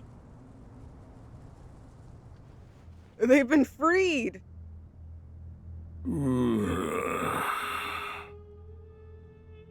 This is the most eventful day I have experienced in a long time. You have my sincere gratitude. Are those 3 of the 7 pillars? Turns out the statues were quite faithful to the source. Really were, actually. Spot on. You three seem to be in good spirits. Prison can help a person grow and learn to cherish what they have. Nevertheless, after everything you've done for me, I sincerely hope you never have to experience it for yourself. Hello, Nefer. It's good to see you, Thoth the Ibis King. Nice. Definitely puts my mind at ease, seeing you two getting along so well. Should we maybe introduce ourselves, or... Sure. I'm Sethos, the current leader of the Temple of Silence. This is General Mahamatra Sino, and this is the former Spantamad sage, Cyrus. But I'm guessing none of that means a whole lot to you. Everything is equally new to us, in truth. We've been gone from this mortal world for longer than you can imagine. Let's hold off on the introductions for now. We can always ask Nefer about you later. It'll give me something to talk about with my chosen disciple. I'm sure she'll have a fun, grand time doing that. You're like a helpless parent. Gods and people of yore are not necessarily welcome in today's world. Self-awareness is one of my finest qualities. I thought I ought to share its fruits with you two. Is that so?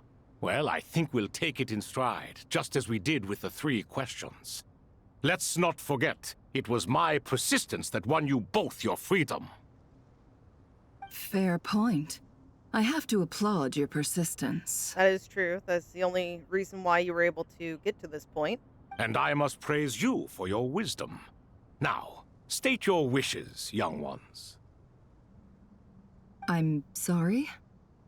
Why, your tremendous accomplishments deserve a reward, do they not? You must let us do something for you in return. General Mahamatra, what do you think? I won't beat around the bush. Sumeru is facing a crisis the likes of which have never been seen before. And we need your help. Sino and Naphis recount the various incidents that have Every transpired. calamity throughout the ages has been connected to us in one way or another, whether we were its cause or consequence.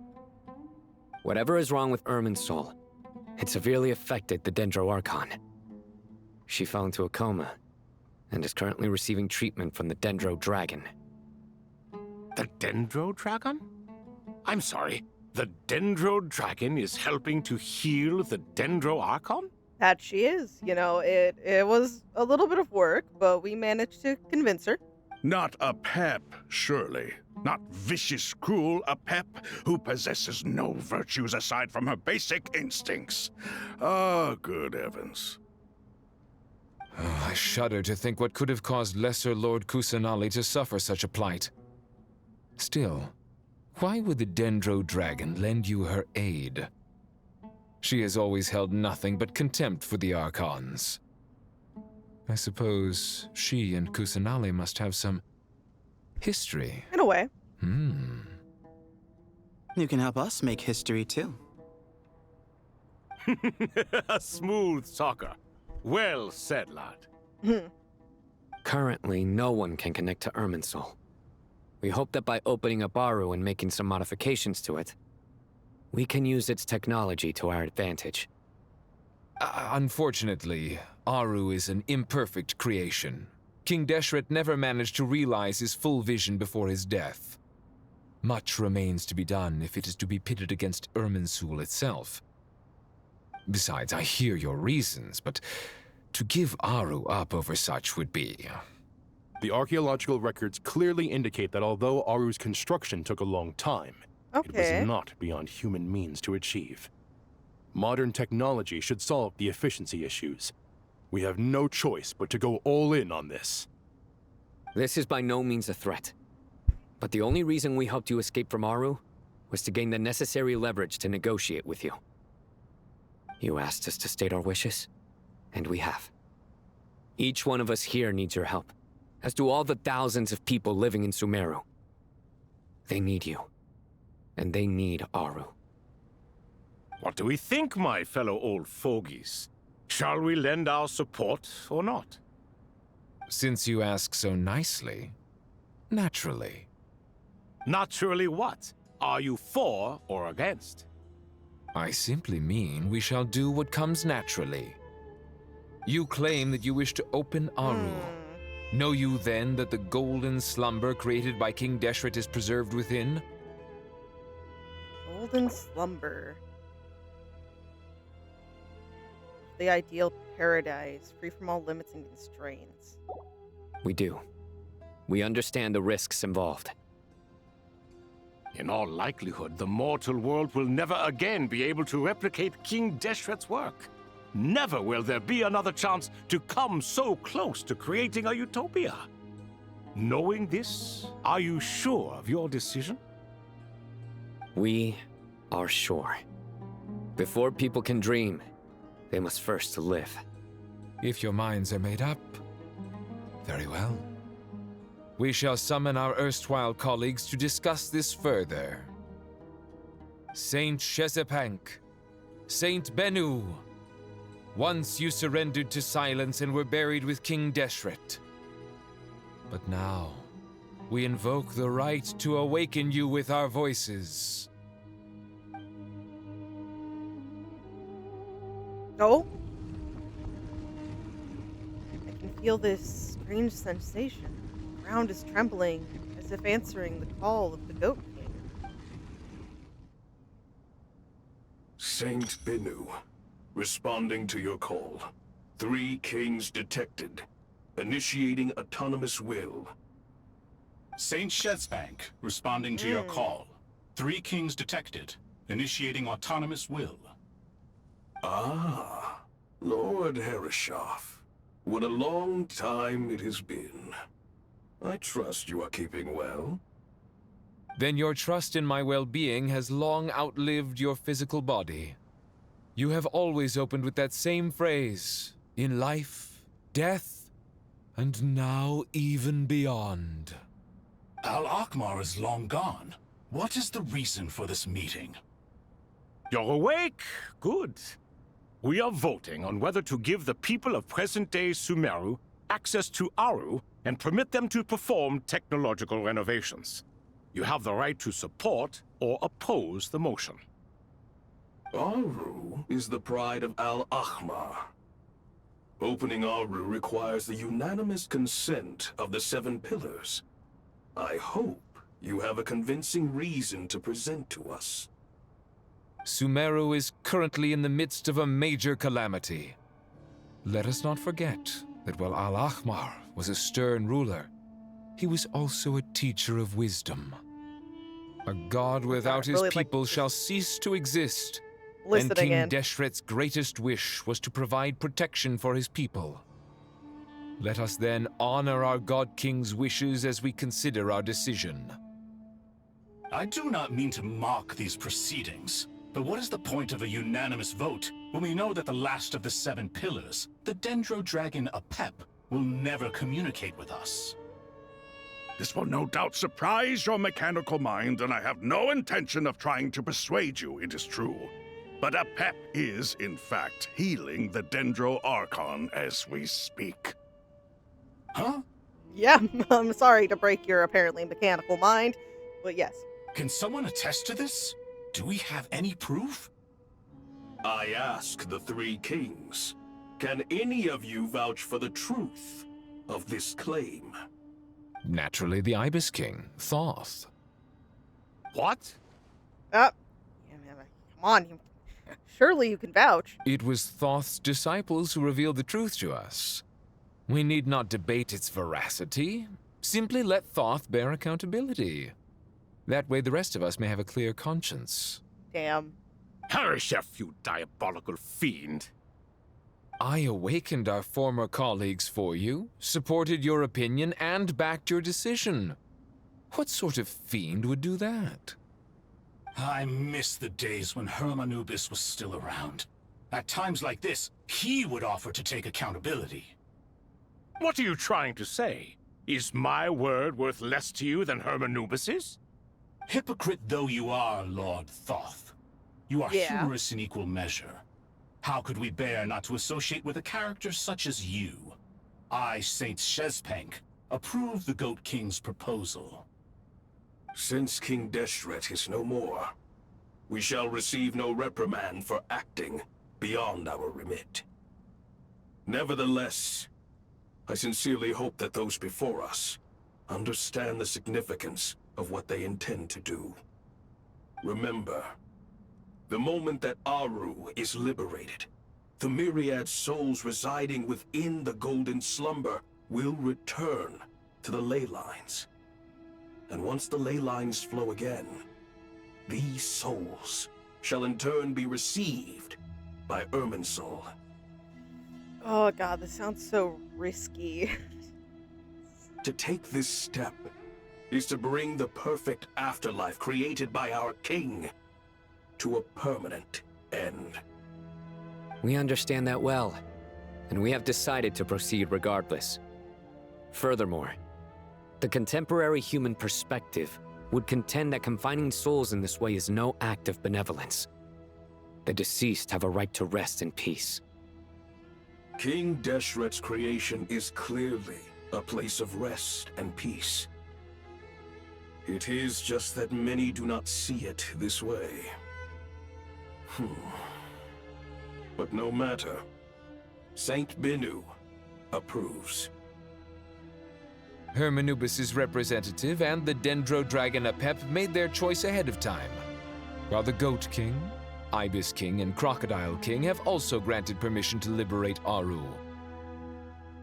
By the grace of His Majesty, guided by his wisdom and will, let the gates of Aru be reopened.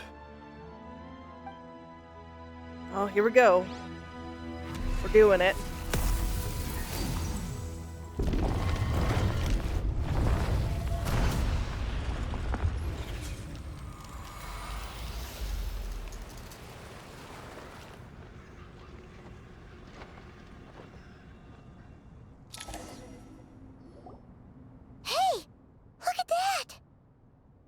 It's like it's filling is like that actual water or huh.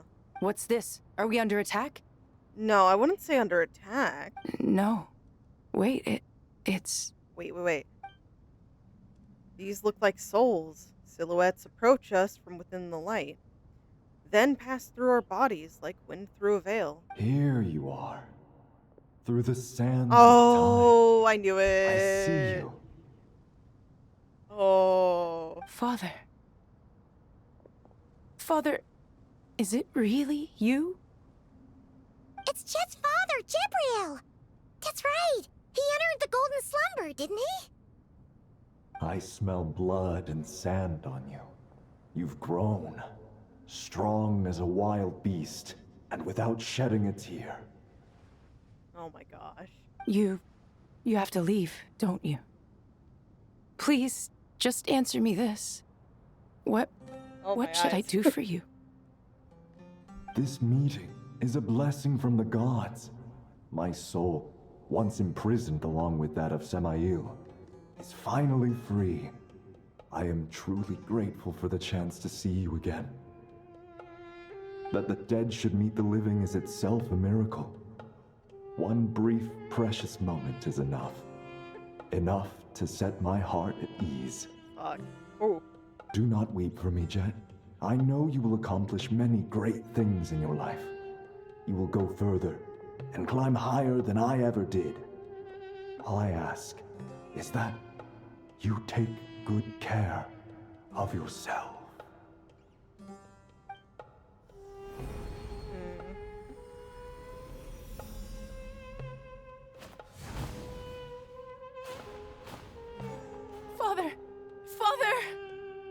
Father. Hey, Jet. Do you want something to eat? Maybe it'll help you feel better. I'm fine. Thanks, Paimon. Yeah, that was a lot. It came out of nowhere. It was just a little sudden. The chance to see my father again meant the world to me. He was trapped in the golden slumber for our sake. And now, after all this time, he can finally rest in peace. I'm glad. It's a huge relief. You've grown strong, Jet. More than enough to fend for yourself. Yeah. I'll leave the past in my memory where it belongs. My family, the good times and the bad. Goodbye, Father.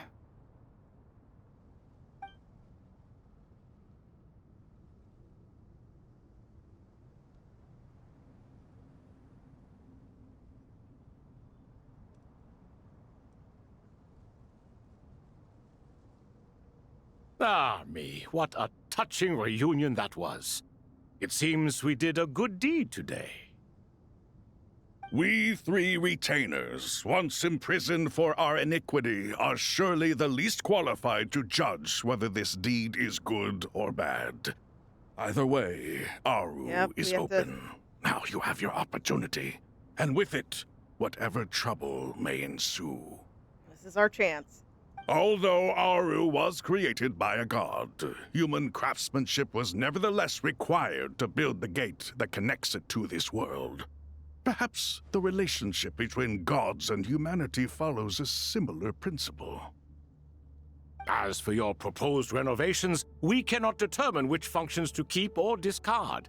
Proceed as you see fit, but please entrust the task to your most accomplished scholars, or Bennu will be most displeased. It matters not. The Ibis King shall be accountable if any problems arise. Yes. Ibis, you chose to take on disciples. And so it follows that you must accept the risks of associating with humans. If I'd known you'd be like this, I would have locked all of you away in Aru, never to leave again for all eternity. All of us? What does this have Yeah, to do he hasn't with done me? anything. What the heck, man? Vilify me no further. Scholars, since you have liberated Aru, allow me to present you with a gift. Using Aru's power, we shall install a defense mechanism at our king's mausoleum. You must be guarded even against Irminsul itself. This shall afford you some convenience. Unseen and unheard, from this moment forth, none may by sight or hearing perceive anything said or done within the mausoleum. Amazing. And all this is achieved just with the power of Aru? With technology from the heavens, the possibilities are endless. Just because King Deshret did not use it for this purpose does not mean that it cannot be done. So, marvel away. This is the reward you have earned. All right. Well, that resolves the issue of confidentiality. What about the technical side? Do we have the manpower? Why, yes. I've already contacted them. They'll be here soon. Oh. What? That's how it ends?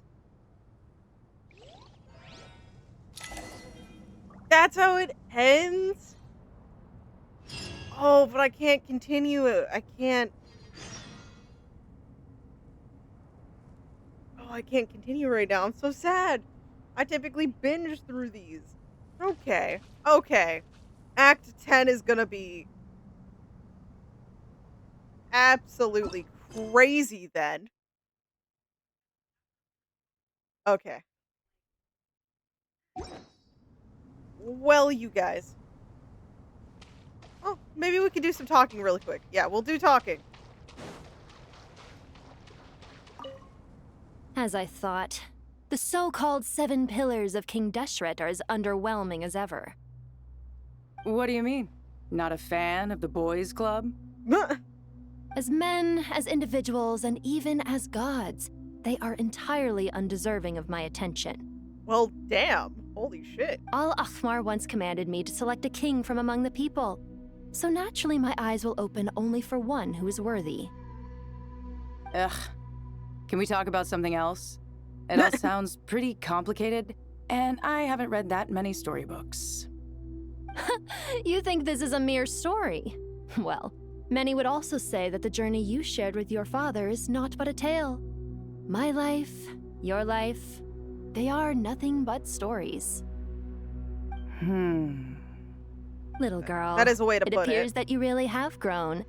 In the past, you would have flown into a blind rage at my words, but now you are unperturbed. Or she's plotting her demise. Either is plausible. Oh, it's nothing. I just feel like you're right. Getting all pissed at someone for telling the truth is pointless. It only makes me look petty. This alone is proof enough of your growth. You're doing well, my dear girl. You're becoming ever stronger. Strong enough to defend the people and things you hold dear. You think so? I hope you're right. You are. You're doing great. Nice having you here again, Jet. I'm gonna run around the long way. I don't think anyone would be back here. It's just the people we saw. You know, it'd be a little weird if there was really out of the way people, but... Oh, well, I mean, speaking of really out of the way people, I guess in that case, let's listen to them. Ah, fresh air. A wondrous feeling. Naturally. I have a sudden urge to stretch my legs. Can anyone recommend a suitable leisure activity? I mean, nice little stroll. There's water here now. Maybe you can go for a very light, like, float. I might have had some recommendations for you were this the past. But here and now, for someone who has just left prison, there could be no greater joy than simply being outside of it at last. I could not agree more. Very fair.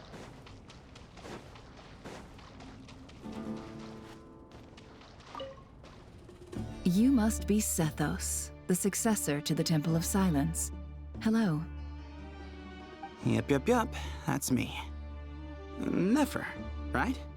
That's what I heard the others calling you. Judging by your outfit, I'm guessing you come from the desert too?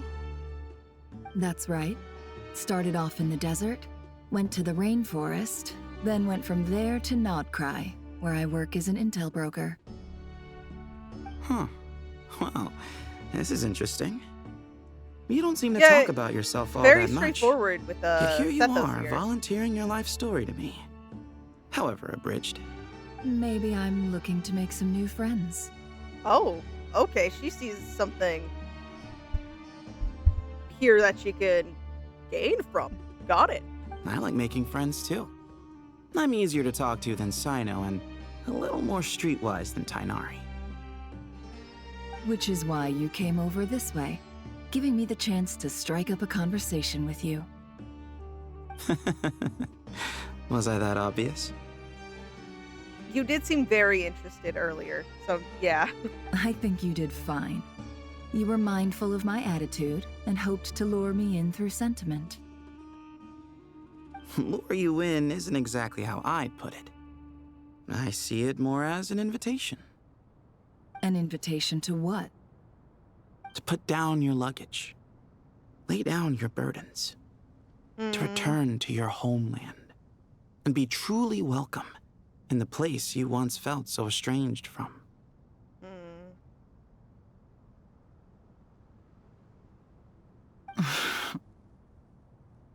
You're a more interesting heir to Bamun than I was expecting. Since you're familiar with my grandfather, I'll assume you're aware of our situation. I'd like to make friends with you.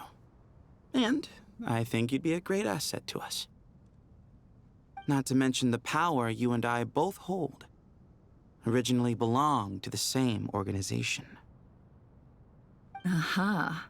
There we go. Now we're getting somewhere. Now we're past that small talk. Okay, that's going to be interesting to see develop further. I'm going to leave those two for last.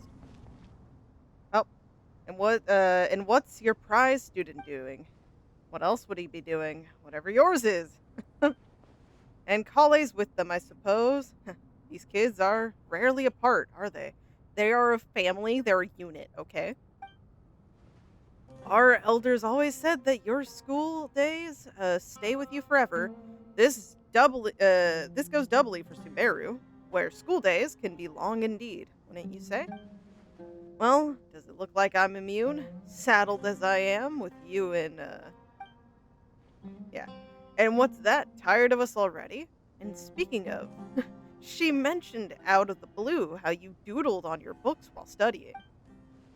That's hardly all I used to do while hitting the books.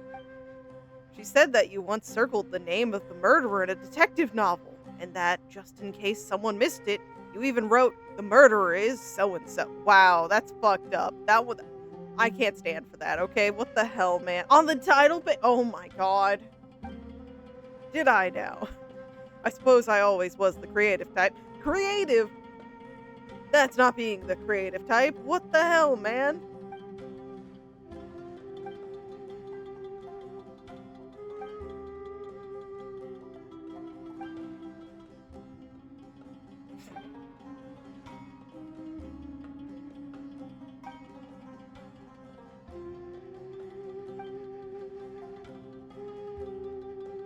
Okay. Now you two, what's up? Do you hear that? Sounds like your teacher is scolding mine. Huh. Classic. Yes, the back and forth. Did you see her? She's a former Vahumana student who dropped out of the academia and went to Krai to work as an intel broker. There's more to her than meets the eye. How can you tell? Do the Matra have information on her? Some, but nothing telling. I'm basing it on the fact that she seems to be an expert liar. Yeah. She can fool many with her words. A sixth sense for liars after investigating so many of them, I take it? Yep. What about you? What do you make of her? A little earlier, in the corner, I noticed she gave some supplies to Jet and had her deliver them to the main group. She's meticulous and highly observant. Besides, what was it you said? Making it to the top is no easy feat in any profession.